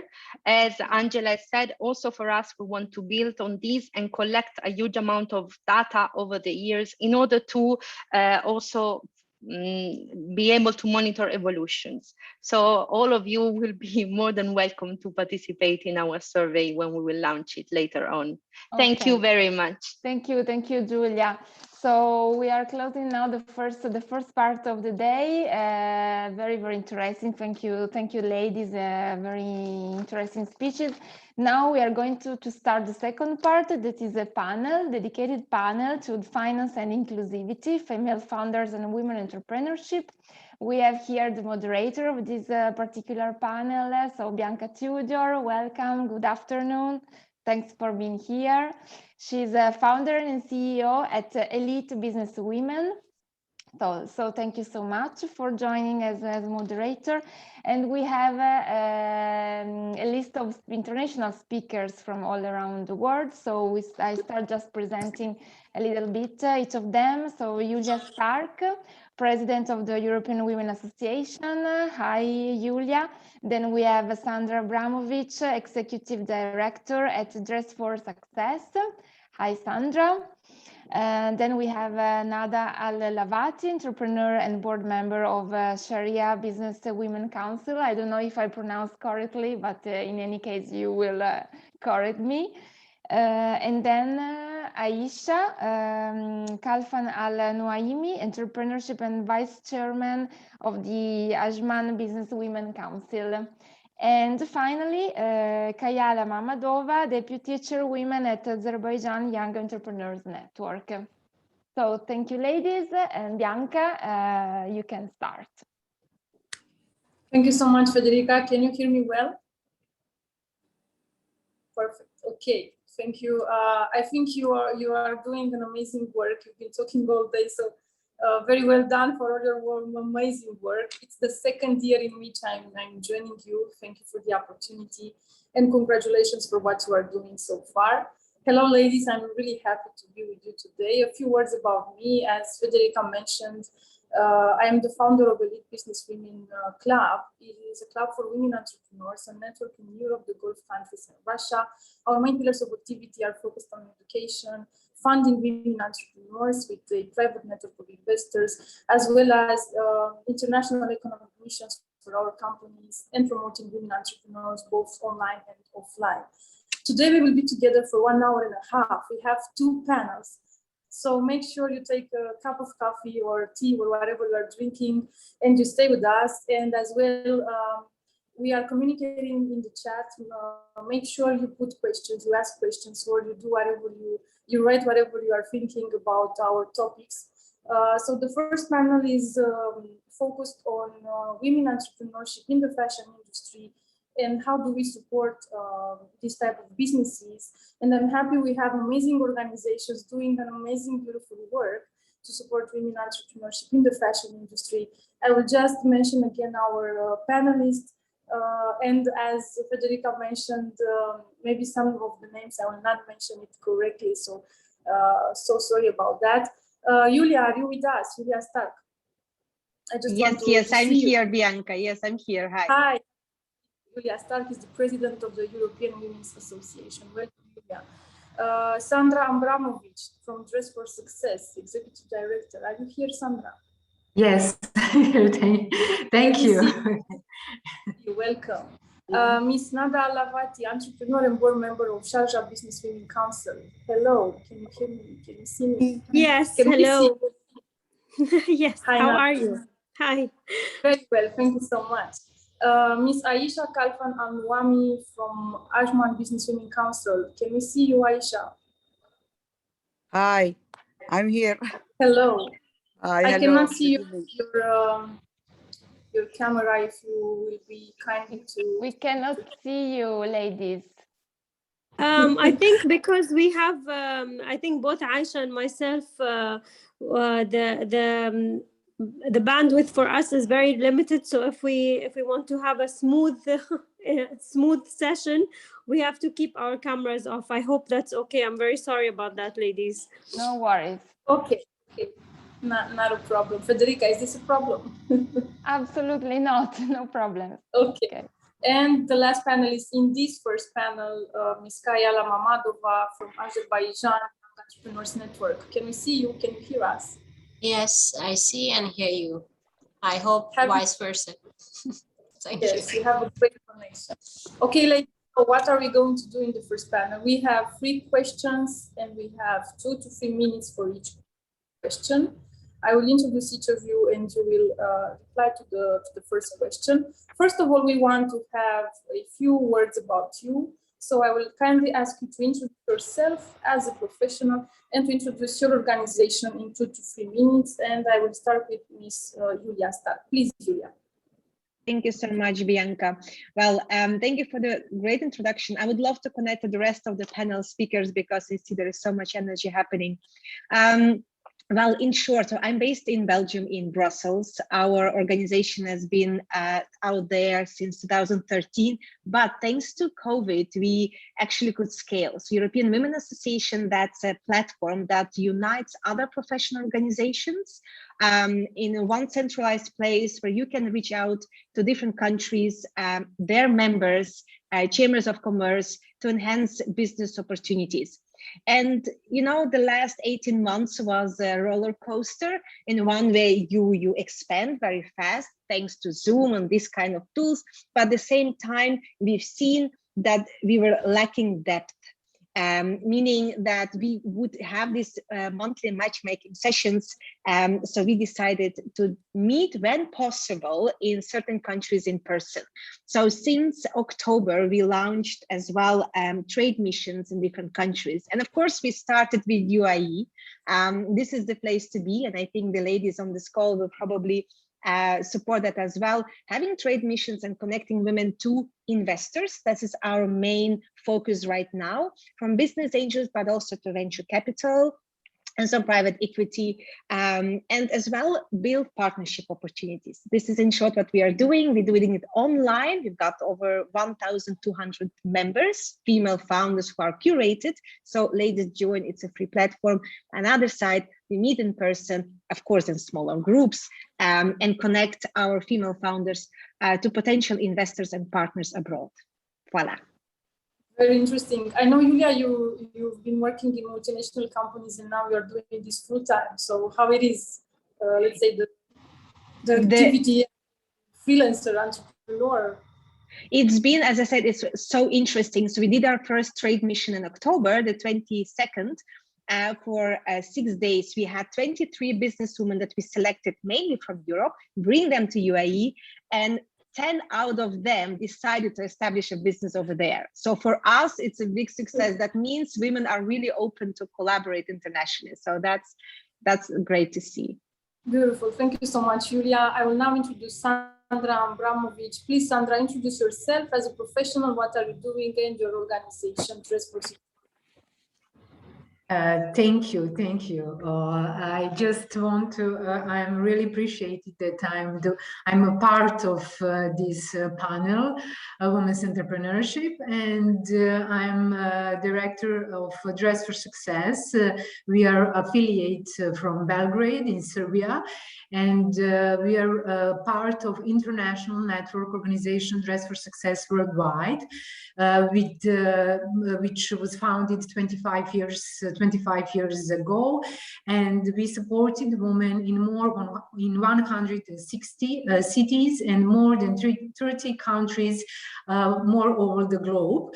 And until now, the Dress for Success supported women more than 1 million over the globe, and we supported and provide women through our program to empower women to be financial independence, first of all, and to be equality, started their own owner businesses, to start to be a women's entrepreneurship, or to support and to provide them, to give them tools to create some opportunities, to be some competitive in the labor market.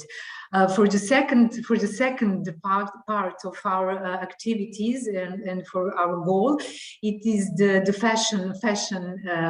How can I say fashion and textiles industries, and we gathering all Balkans countries. It is 7 countries gathering through Balkan, creating some fashion collection, fashion brands, and fashion sustainability from Balkan, and we want to participate from the first time. We participated at Torino Fashion Weeks from the last year, and we want to present more. We have more than 100 members through our networks, and we want to present especially from Balkan to Europe and especially from Balkan to UAE. This is our main focus, to create some best practices, to present our how can I say businesses to different countries, and to create some opportunities to present there in Europe, especially United Arab Emirates. Because of that, we create partnership with Ajman Businesswomen Council, and we want to thank you and also Nada and Federica and all of you to create us as how can I say, to have a room to present all these activities during this panel, and also to Sharjah Businesswomen, to Ajman Businesswomen Council, and also we want to thank Aisha, and we think that we have much more how can I say much more connected to be presented together in multicultural diversity, social cultural diversity, especially in fashion. Thank you so much, Sandra. Sandra, sorry, can I interrupt you? Yes. Sandra, you can announce that the show related to the Dress for Success will be released tomorrow. Yes, so. I want to, maybe I want to announce on the next question. I want to announce tomorrow we have the second time presentation of Dress for Success, the gathering partnership from Europe, Balkan, and United Arab Emirates. We will have a fashion show tomorrow at 7th of November at 9 p.m. European time, and we are really exciting because of that. Because we are gathering 40 designers through our network, and this is the first time that we will participate together in a different social cultural diversity, and we will present a different culture, especially through one fashion show. And also we are focusing on women. Our fashion collection especially focusing on women, evolution of women, starting of Quasimodo and futurism, especially presented how we will look women in 2040. That's amazing. I will put the link on the chat, so for those who would be interested, I will put the link here on the chat. Okay, thank you. Thank you. This is important because the event is this event is inserted within the Torino Fashion Week, so of course it was important to to notice and to inform. Sorry, Bianca, to interrupt you. Sorry. Not a problem. I'm happy to see a beautiful collaboration inside the group. We will move forward to Ms. Nada Alavari. Can you please introduce yourself as a professional and your in charge of the council as an organization? Yes, hi everyone. Thank you for inviting us. I'm a board member of Sharjah Businesswomen Council. We have over 2,000 members worldwide, actually, women from all around the world. The council was established in 2002 under the directives of Her Highness Sheikh Jawahar Al-Qasmi. And it was extremely progressive of her to start something like this in that time in Sharjah. Quite a rebellious initiative. And what we do is we bring together women, we help them establish businesses, we help them get the right licensing. We also help them with funding. We later established NEMA, which is a women advancement establishment, and we work with UN Women to empower women, to bring to help them collaborate around globally, to have collaborations with the other business women around the world. We also do a lot of lobbying in terms of the government policies to incorporate women in different policies, which help them, in procurements and having women on boards and so on. Personally, I'm a serial entrepreneur. I've set up and sold and exited many businesses ranging from education, F&B, and currently I just established a new company in the UK. It's a marketplace for high-end fashion. It's called Drips. I'm happy to share the link later for those of you who want to download it. It's basically your, similar to Net-a-Porter or Farfetch. So when you talk about women in tech and women in the fashion industry, I can give you stories about how it goes. So that's me. And I'm very, very happy to be here, and very interesting panel. Beautiful. Congratulations, Nada. Wow, what a great activity you have. Let's move forward to Ms. Aisha. Can you please introduce yourself and the organization, Ajman Business Women Council? Can you hear us? I think we might have. Aisha, are you there?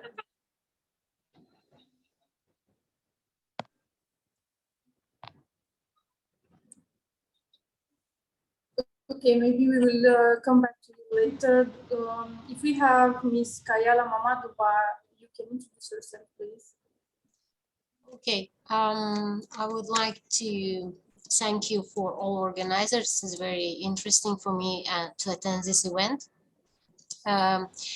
I am Deputy Chairwoman of Azerbaijan Young Entrepreneurs Network. Our organization established in 2012. We have implemented various interesting projects.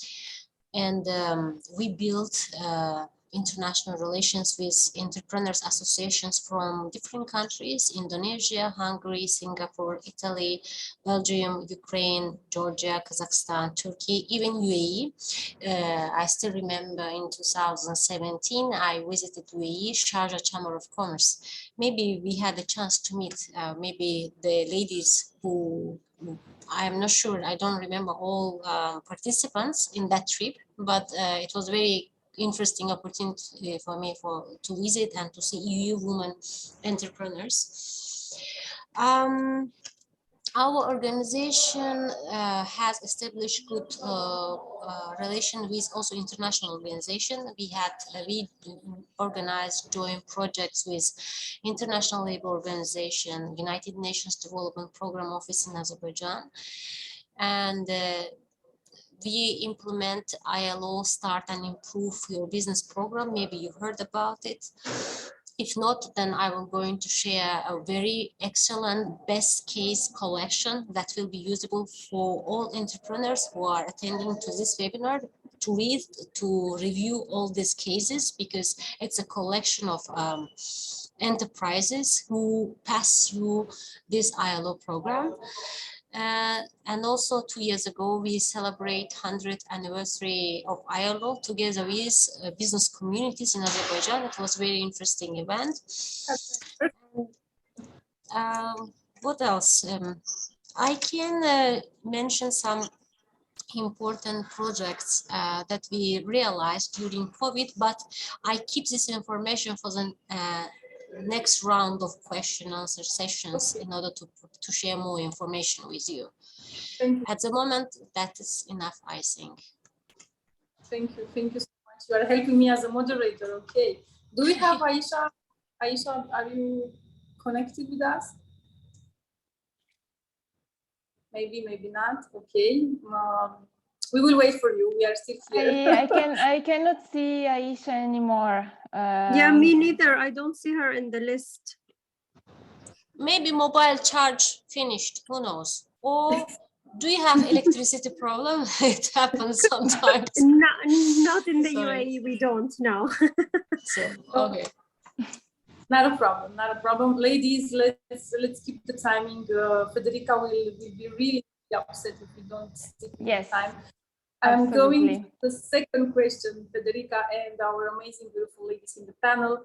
Let's address the top 3 challenges for women in business, and especially if you can relate to the fashion sector your organization is approaching, and what results have you seen so far in the women entrepreneurship sector since your organization started supporting women entrepreneurship? And I will start with the first panelist, which is Julia. Please, Julia. Thank you, Bianca. Well, I was listening to the previous speakers. One of them is Julia, and she gave so much valuable information on the challenges when it comes to funding. As my background is investment banking, and I still am quite close connected to the tendencies that there are into gender lens investments. So what we've seen in the last decade is that more attention goes to gender lens investment. In the latest 3-4 years, you see more family offices and investment bankers actually focusing on finding opportunities to invest in female founders. So I will not go back to the statistics because I think Julia did a great job, and I hope, Julia, you will share the slides because they were great. And so the challenges we have seen mainly in what we are doing is that a lack of networks.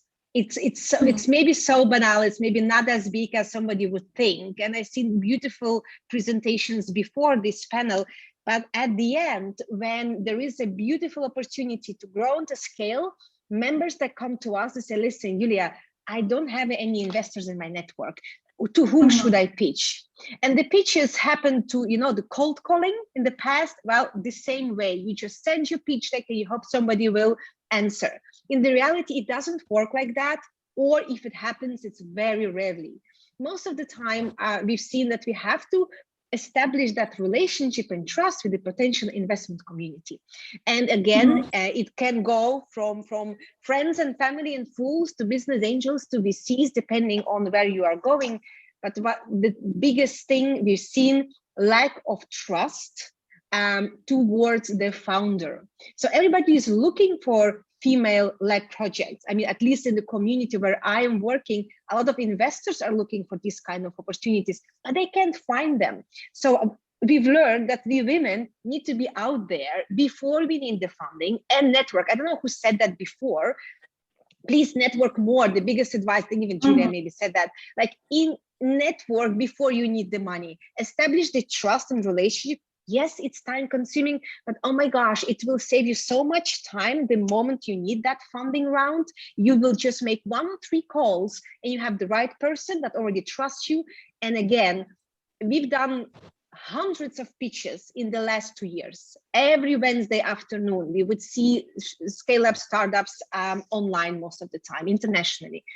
And when my investors would listen, they would say, Julia, I don't care that much about their beautiful pitch deck. I want to know more about the founders because their business model will have to change because of the pandemic, or they will have to pivot somehow. But the profiles behind, that's what I need to know and to trust before I fund. So that's one of the challenges we faced, and this is what we've been now I would say, like massaging all these relationships, trying to do the right matchmaking sessions online, but then find a way how to meet in person to establish the more long-term relationships, because you will need more money when you grow. So it's not only that one time when you're just having this idea, or you tested your idea and you need maybe 100K. Very soon, if you do it well, you need 500,000. Where do you go? Again, the right people referring you. That's the thing.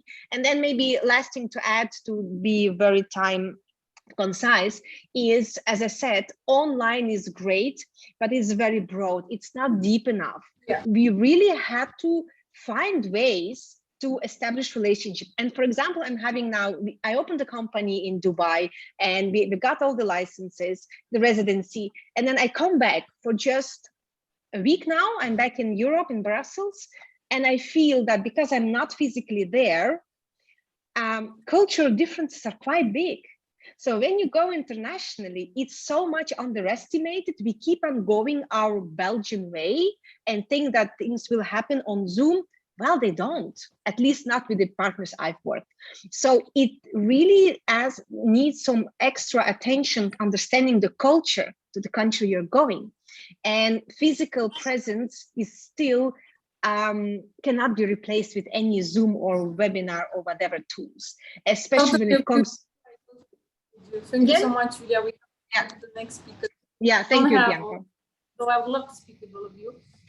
Offline is important as well in our network. We've seen the importance of meeting and having the energy of a physical meeting. We are going now to the next speaker. Sandra, what type of challenges have you addressed with your organization's activity?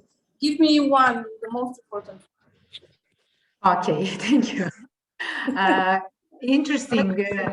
The most challenges is we start to present in fashion collection, Torino Fashion Week, especially for the first time last year, with the aim of to economically empowering women during the COVID.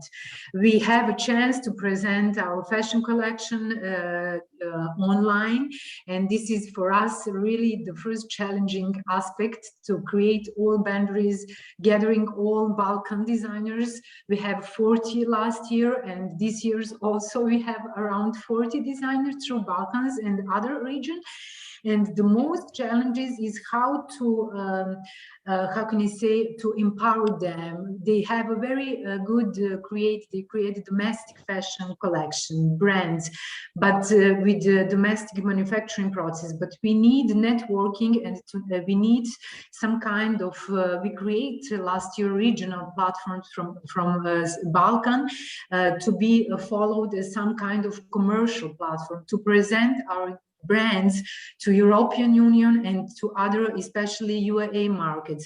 And because of that, we create some partnership with the Businesswomen Council in UAE, and also we want to, how can I say, to present their proposal of supporting fashion, women's fashion unique brands, because they're handmade brands, they're really, how can I say, sustainability fashion from Balkans, diversity from traditional modern design and everything, but we need some kind of mentorship, some kind of knowledge, some kind of promoting, because also we need some kind of investment, but not only depends of their, we have some partnership in some kind of donors and projects that we are working with them, but we need some kind of platform to find a way to present them. And because of that, we are using Torino Fashion Week as the most popular platform for us.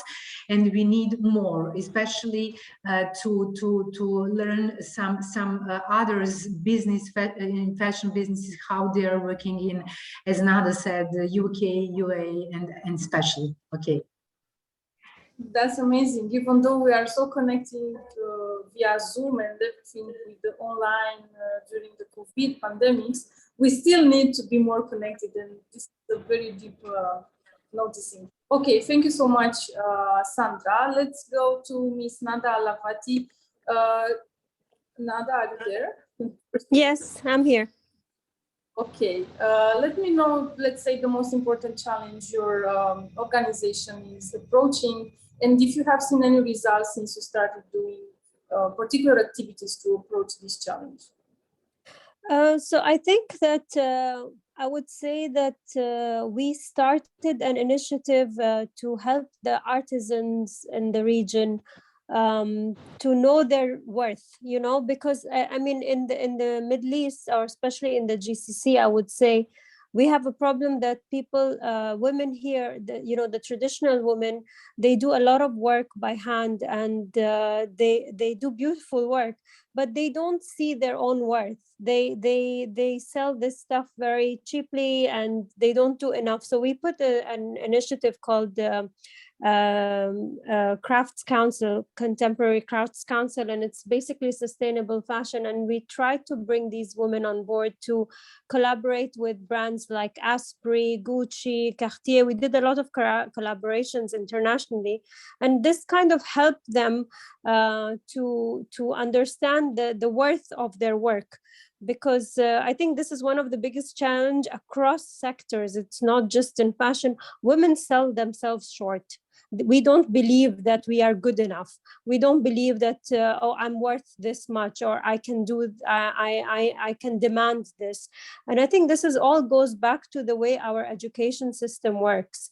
If you think about it, like 85% of the major top fashion schools, the 85% are women, but only 14% are heading major fashion brands in the world. Why this conversion gets lost? Where does this happen? Where the women who are doing so well in school, in fashion schools, cannot find cannot get to high positions in the international brands.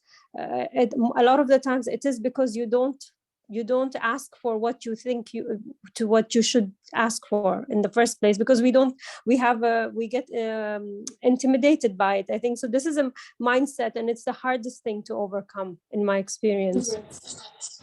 I totally agree with you. Being a male-dominated environment in business, sometimes women don't negotiate as they should do during the business meeting or regarding their businesses and the value they offer. Thank you so much, Nanda. Such an insightful speech.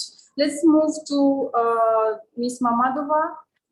Tell me if you are there, please. One challenge, the most important your organization is addressing in the women entrepreneurship sector, and if you have seen any results since you started approaching this particular activities.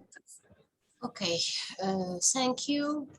It's really very interesting question, because there are so many things, so many dimensions to discuss. But as a direct consequence of the spread of COVID, companies were severely hit. It doesn't matter which sector you are in, because reduced demand for particular products and services. In that period, mostly women are, there was so many demand to the products for eating, for food, rather than for wearing any garment. There was a disbalance between demand for particular products and services. That's why situation created roots for the unemployment and possible financial risk for businesses. During that time, during COVID pandemic lockdown, there was support provided by government, and also international organizations tried to organize interesting programs in order to activate women entrepreneurs. And I would like to highlight that global economy faced with this challenge, but entrepreneurs with innovation, with creativity and adaptability. These three important factors, innovation, creativity, adaptability, keeps these women entrepreneurs and generally men entrepreneurs, all entrepreneurs, to survive in Azerbaijan. Because if we see that digital art a little bit erupted, food, garment outlets diversified, offices become virtual, it was kind of test for entrepreneurs. Those entrepreneurs with three important elements in their business model, innovation, creativity, adaptability, they could survive. But the rest, who was in traditional way, when they had so many challenges to adapt to the new demands, requirements, they had some difficulties to manage their risks, to manage their losses. And I would like to highlight here two important programs. One is EBRD program.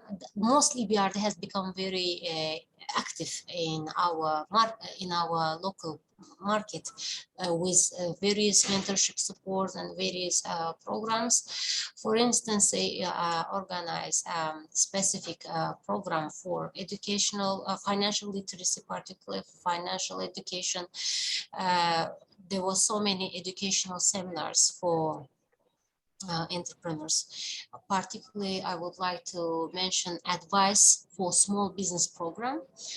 Within this program, there were so many set of webinars organized for particularly for women, because financial literacy of women is not as at the same level of men, because our society is a little bit men-dominated society, and if you review company CEOs, entrepreneurs, mostly men-dominated, but still there are progress in inspiring women to become a leader of the company or to become an entrepreneur, etc. But when you check the level of education, skill sets, etc., you see that still women need some education.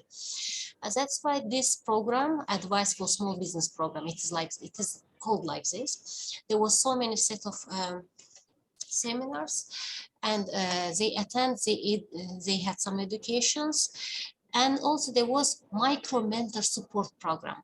It is very interesting program with volunteer base that connects entrepreneurs, peer-to-peer model, mostly used in the format of the learning process and getting advice on how to get access to finance, to enrich skills and build networks. It is really good platform. This is a very beautiful initiative. You can give us a link. Yes, I will share the link, and I can share with you. And also, second, at the government level, some government agencies start to really enrich their supports. For instance, I can particularly mention Central Bank launched financial literacy program. They built so many interesting website with dynamic tools. There is online calculator, online format. You see visualized video, how to use all these plastic cards, how to make payments, how to make business channels, and how to use these various financial services.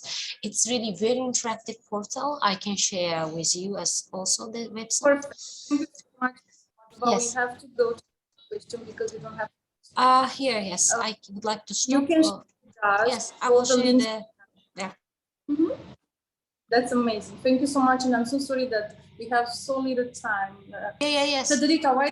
Totally welcome. I will share all this via chat. No worries. Okay. Yes, if you can stay in the 3 minutes for your answer, because we are a very scheduled time. Thanks. Okay. Okay, thank you, Federica. Let's move to the final question from the first panel, which is a call to action. I would love to know from our panelists, which are representing amazing organizations supporting women entrepreneurship, which are the next, let's say, activities they have in supporting women entrepreneurship, 1 or 2 maximum for each organization. And I will start with our beautiful lady, Julia Stark. Please, Julia. All right, thanks, Bianca. Well, quickly, what we are testing out right now. So with our first offline delegation to UAE, we will be doing next one to Saudi Arabia as well, beginning of next year. And we taking 20 entrepreneurs per year and literally holding their hands so we can go from idea to expand, to set up the business, to find the partner, to find the market, to find the investors, and measure it after a year. Can we manage it or not? So it would be not very scalable initiative, but at least we would be able to measure it by the end of next year. That's it. That's amazing. If you can share us a link where we can see the next activities from your organization, maybe people would love to see that. Thank you, Julia. Very, very on point. Let's move to Sandra. Please, Sandra. Thank you. I just want to say that we can connect with Julia also because we are preparing our business delegation, women's delegation next month in December and in January to come to visit to UAE, especially all Emirates and especially Businesswomen Council. In October, we with the Chamber of Commerce here in Serbia and with Ajman Chamber of Commerce and also Emirates Businesswomen Council, we signing the MOU and starting the strategic cooperation between businesswomen from Serbia to participate in the expanded business in UAE. This is our most special activities, not only in fashion, but in other businesses. And the other activities, it will be the creating social business platform to present our fashion models, designers to be internationally to Europe and to UAE. That's amazing, very well done. I'm moving now to Miss Nada. If you are there, tell us maybe one or two actions from the Sharjah Businesswomen Council you are planning. So what we've done is we have participated, you know, the Expo 2020 is the first one in the world that has a women pavilion, the one here in the UAE. It's the first time a World Expo has a women pavilion. So we have partnered in that, and we're on a weekly basis, we're taking different delegations from different countries to connect, and we are also taking we're showcasing a lot of different initiatives by women in the pavilion, and it has gotten a great, it's been very successful because we've been able to showcase a lot of things by women, not just in fashion, different sectors as well. Plus, we have a program called Azyami where we allow 15 to 20 startup fashion brands, women founded fashion brands, to work with us on. It's a year program, and at the end of the year you get to participate in a real store internationally. So sometimes it's Gallery Lafayette, sometimes it's Fenwick in London, and you're able to showcase your collection and sell during this show that we do, and it's all taken care of by the Sharjah Businesswomen Council. That's amazing. Thank you so much, and very well done for the Women Pavilion at Expo, Dubai Expo. It's amazing. Very, very well done. Thank you. We're moving to Ms. Mamadova. Please share with us one or two actions you are planning with Azerbaijan young entrepreneurs. Yes, we are actually, I would like to particularly focus in fashion sector. If you really understand the trends, if you make your product relevant just from product point of view, but being a fashion entrepreneur, you can still play in the industry. So it is art and science. There are two approaches, actually, art and science. Art part will always be stronger in this industry, like as a future perspective, because you are using some specific cultural ornaments in your product design, or you are trying to create something with embroideries. But science is a little bit difficult,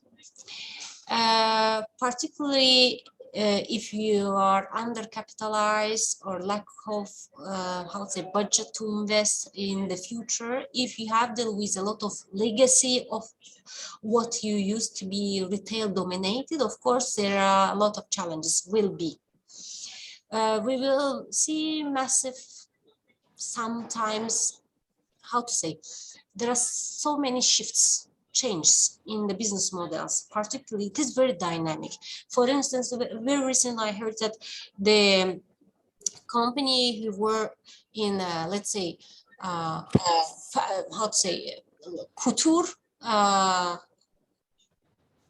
design field, they now make analysis, market trends, something, etc. They now change their sector, they become a little bit faster. So it is very dynamic. It depends on your market segment, how well you analyze it, and your needs, your customer desires, and etc. But still, remember two important approach: art and science. Science more required capital. Art is more innovative. And here I would like to mention that women entrepreneurs need to be more active in terms of learning, in terms of being adaptable, and plus enlarging their relation, enlarging their network, in day by day improving their skills. But still, we have very good notes for the future. Very recently, this 2 months ago, let's say approximately, we start a cooperation with UNIDO. We joined their digital business innovation for women entrepreneurs and managers education program, and we are now activating so many women in Azerbaijan to join this program in order to increase their digital skills. Because when we see COVID, it was difficulties in our local entrepreneurs to manage to redesign their business based on digital tools. There were so many difficulties because of lack of skills and knowledge. But later, the skills to manage funds or to look for investment, such type of things. Briefly, like this. Thank you so much. And of course, the very best luck to all your activities with Azerbaijan Young Entrepreneurs Network. Okay, so we have that the first panel, Ms. Julia Stark, President of European Women's Association, Ms. Sandra Abramovic, Executive Director at Dress for Success, Ms. Nata Alavati, Entrepreneur and Board Member of Sharjah Business Women Council, Ms. Aisha Kalfan Al-Wami, Ashman Business Women Council, and Ms. Fala Mamadova, Deputy Chairwoman at Azerbaijan Young Entrepreneurs Network. Thank you so much, ladies, for being with me in the first panel. The very best of luck with all your activities, and I hope we will make a beautiful follow-up after this, and we will continue collaborating. And thank you, Federica, for putting us in contact, of course. Thank you, ladies, for attending this first panel, for your time. I wish you a lot of success, also to Sandra for finger crossed for tomorrow. Thank you very much. But I know that it will be great. There will be also our interview, so it will be fine. So thanks a lot. And just wanted to welcome Ekaterina Kolasic. So for the next panel, we have a few entrepreneurs. So Ekaterina and Nada, right? Yes, she's already here. Okay, thank you. So Good to Bianca. see. Okay, so we are talking now with women entrepreneurs. Of course, that being an entrepreneur, it makes it easier for me to talk about entrepreneurship, and I'm really happy to have with me today as well Ms. Ekaterina Kolasic, the owner of Caterin, a sustainable fashion brand from Romania. Ekaterina, are you there? Can you hear me? Can I see you? I'm very pleased to be here. What can I say? I'm Ekaterina Kolasic, and I founded Caterinimo in 2016 after a long experience in styling and art direction. Basically, my superpower is to make things better, make them look nicer. And so this brand of accessories grew quite naturally from that. I'm also a climate change ambassador for GYCN, and I'm involved in multiple projects regarding recycling and plastic pollution. The highlight of our work so far was the moment we launched Silver Lining. It's a collection made from upcycled PET plastic bottles. Actually, I have one with me right here, and this is quite the final product, so you guys can have a visual. In this collection, we had 13 premium accessories, more valuable than any jewelry I've ever worn or created so far. That's amazing. Very well done. Nada, are you here with us as well, the second time? Yes, From the when I wear my entrepreneur hat, we just launched almost 9 months ago fashion marketplace in London. It's called Drips. It's an online platform for brands, high-end brands, to sell and promote their fashion. The different thing about it, from if you look at List or Net-a-Porter or any of the other fashion brands, what's different about Drips is that we don't hold any stock, and we have a live update of stock from each brand that we connect to. So the stock is it's a very high tech backend. So it allows, so for example, if Gucci is connected to us, their stock is, their stock is moving out, it's updated on our platform as well, which is a bit difficult to do, but that's the unique selling point for Drips. Before that, I have done, so, you know, people always talk, and I think I really believe in that. People talk about their successes, but they forget to talk about their failures. And I think if you're going to do a case study on any... I love that. Yeah. You know, so really, honestly, I find it's, you know, I can tell you that Drips, we just started. It's a great idea. It's a great business. And I hope, you know, so far it's doing well, and I hope it continues to do that. But what most people will not tell you, that I started 2 other businesses in fashion and failed before this, completely failed, like hit rock bottom kind of failed, you know. And I think people Sorry should... for interrupting, Nada. What was the key reasons of this failure? That's the thing. You see, that I think when we do case studies, we should look at that, because the first one I started was, so I used to be a buyer for Gucci Group for this region. And in my time as a buyer for Gucci Group, I learned, you know, a lot of the different things about the fashion and the business side of fashion industry. I connected with so many brands. I connected with a lot of upcoming brands or new brands in Paris, in Milan. And I started a company called DGT, Design General Trading. And the idea was that, you know, PE and funds in that time was not such a big business. It wasn't like today, you know, everybody has a fund. It wasn't like that. So what I tried to do is, basically, I went to a few startup brands. And in those days, Jean-Baptiste Valli was a startup. He was he was just really just starting. And he needed an investment of 200,000 euros. I mean, that's it. That's all he needed. And I went around and I found a few brands that were just starting, or few brands that were, you know, needed funding. And I kind of put a portfolio together, a pipeline. And I came back to UAE and Saudi, and I tried to raise a fund to invest in these brands. It would have been the first fund of its kind to just invest in startup fashion brands. And if it had succeeded, it would have done well, because we were looking at Antique Batik, Jean-Baptiste Valli, Giorgia Turi. Some of the names, you know, have succeeded, some of them haven't, but it would have been a good fund to put. And I went fundraising in Saudi and in UAE, but I could not get €1. It was impossible, even though the brands were established somewhat. They were startups, but they were they were already doing transactions. They had, some of them were already in big stores like Harrods, or you know, Corso Como or whatever. But it was I had no way of fundraising. The main reason for me at that time was because the fashion industry was not the people in this region did not understand the fashion industry beyond the point of franchise agreements. Like, they could not understand that you could actually invest in a fashion house.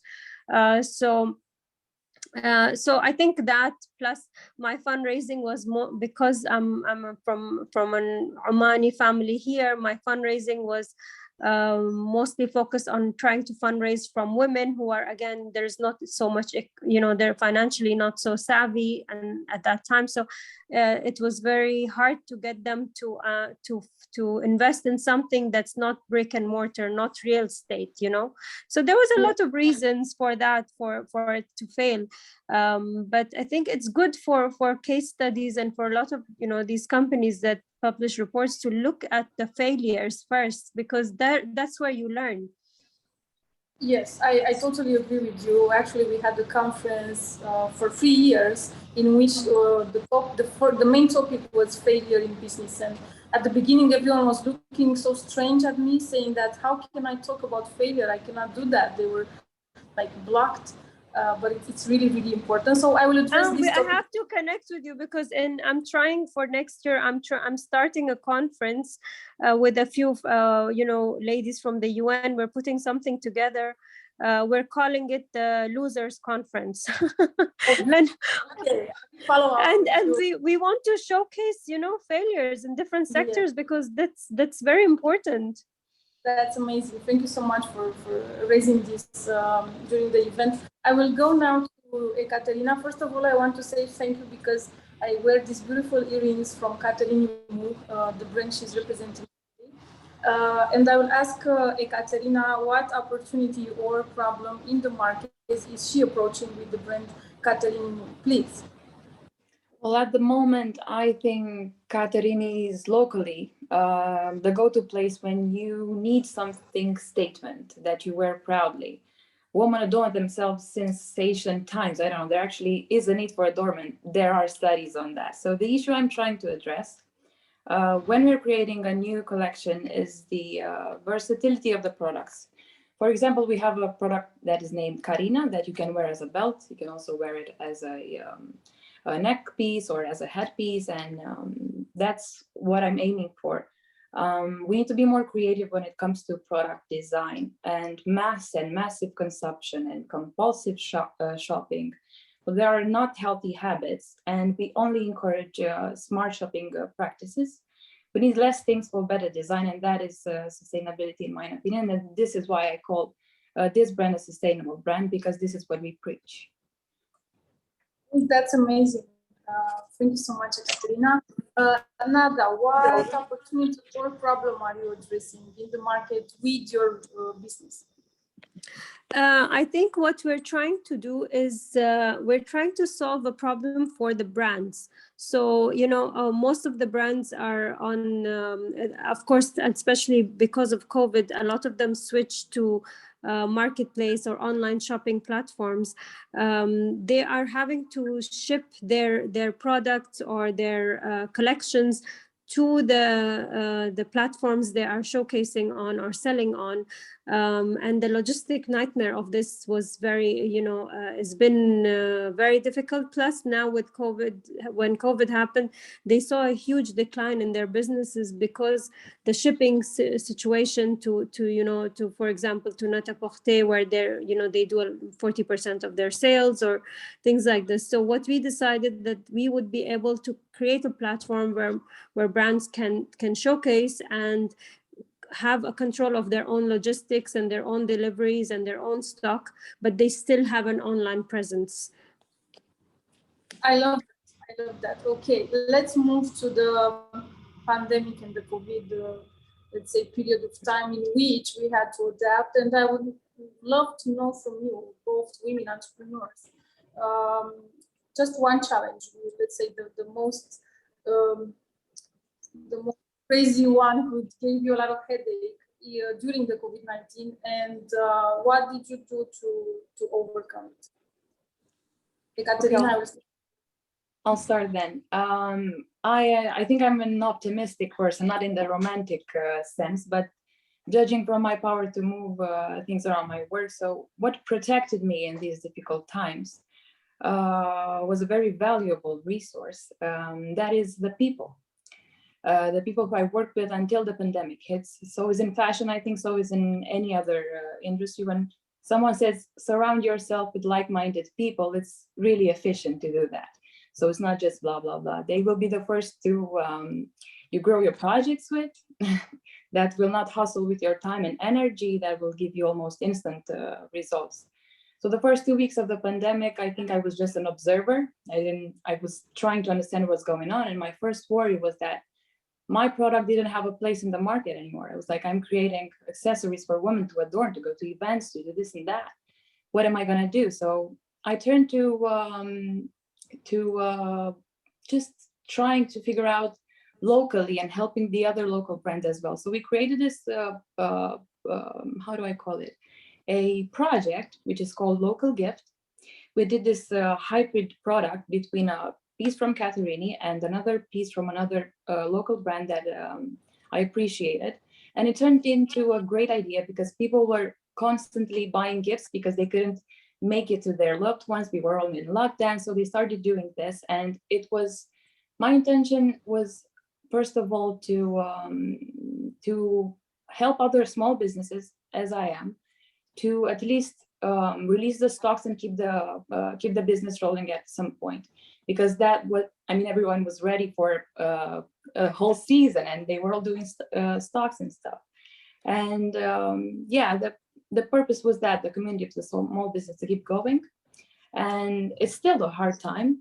I think our fortune will come from trusting our intuition as women. We have this sixth sense. We have to use it to collaborate. This is what we're doing now. It's use opportunities to make fruitful collaborations. It's all about people. Beautiful. Thank you so much. What about you, Nada? Tell me about how did you, let's say, navigate during the COVID period, which is still with us, even though it's not that. I think for us it was difficult because we were just launching the platform when COVID happened. So, you know, it was kind of like we had everything ready and we were on the start of the launch, and the COVID happened, and we were worried that we will lose our momentum. We will lose our launch time. But then, like Katerina said, we kind of, you know, trusted the people that are around us, and the need for people to have some sort of outlet, since they are all stuck at home or stuck in a situation, to have some sort of outlet. So we added a feature to our platform, which basically is a live feed from the brands and from different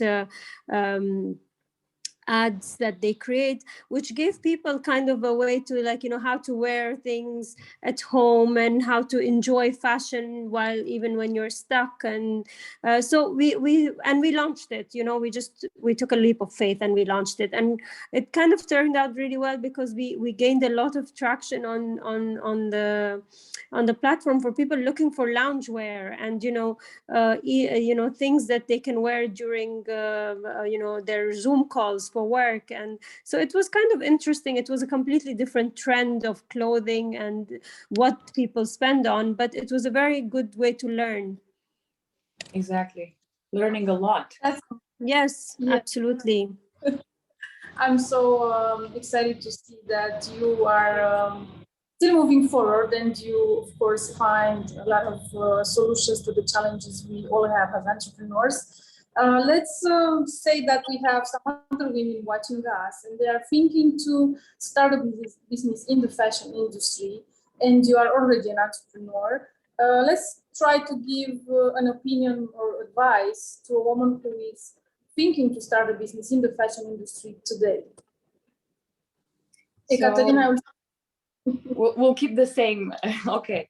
Well, I've been in fashion for almost 12 years now, so I have seen a lot. And I did write down 4 short, very simple piece of advice. So if they are truly passionate, but really, truly passionate about fashion, I would say make a business plan. Honestly, I mean, if you really are passionate about it and you want this to work, you need to think about to plan your moves. So, and vigorously plan your resources. That will keep your passion fruitful. If you're excited and starting in fashion, but the business is not sustainable, you're not making money. So that might become a toxic relationship. We don't want that, do we? And then I would say start simple, niched, not hundreds of collections, because really nobody's counting. I used to do that all the time. I would use this collection and then this collection.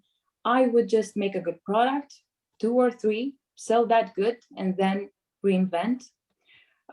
Use social media with intention. Like, that is the tool nowadays. If we don't master that, nobody's gonna come and tell us, oh, you should post that or you should do that. I have this problem. Bianca knows. So I was like, you're not on Facebook, I did this and that, and you didn't see. I'm on Instagram most of the time, but I'm trying. And last but not least, make good fashion. We really need more good fashion, just simply good fashion. So that would be for me. Thank you so much, Ekaterina. We love Thank you. Nada, what would you say to a woman who is at the beginning, she's trying to start a business in the fashion industry? I think I have 2 pieces of advice. One is, solve a problem, find a problem and try to solve that. It's not about making money or, making a great product. Or if you see a problem in this industry, and there are many, try to solve that problem and everything else will fall in place. So that's first thing. The second thing I would say is that don't be scared to take a risk. Don't worry about someone telling you it's not going to work or it doesn't make sense. Or if you believe that it's the right thing to do, and if you believe that it's sellable, do it. Even if you fail, it's better to try and fail than not to try. This is my advice. Of course, thank you so much. And when you fail, you learn a lot of lessons which will help you to your next ventures, of course. Thank you so much for being on the panel of women entrepreneurs in the fashion industry. Thank you, Federica, for the opportunity to moderate this panel. And I will say again, congratulations for your huge work to organize such a big event for women in fashion, and not only women, but for the fashion industry. And I hope I will connect with everyone, Elite Business Women Club, and Bianca to do my name. Thank you so much. Thank you.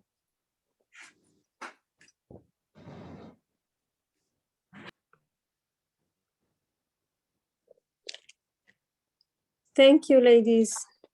Thank you, Nada. Thank you. Thanks a lot. Thank you. Bye.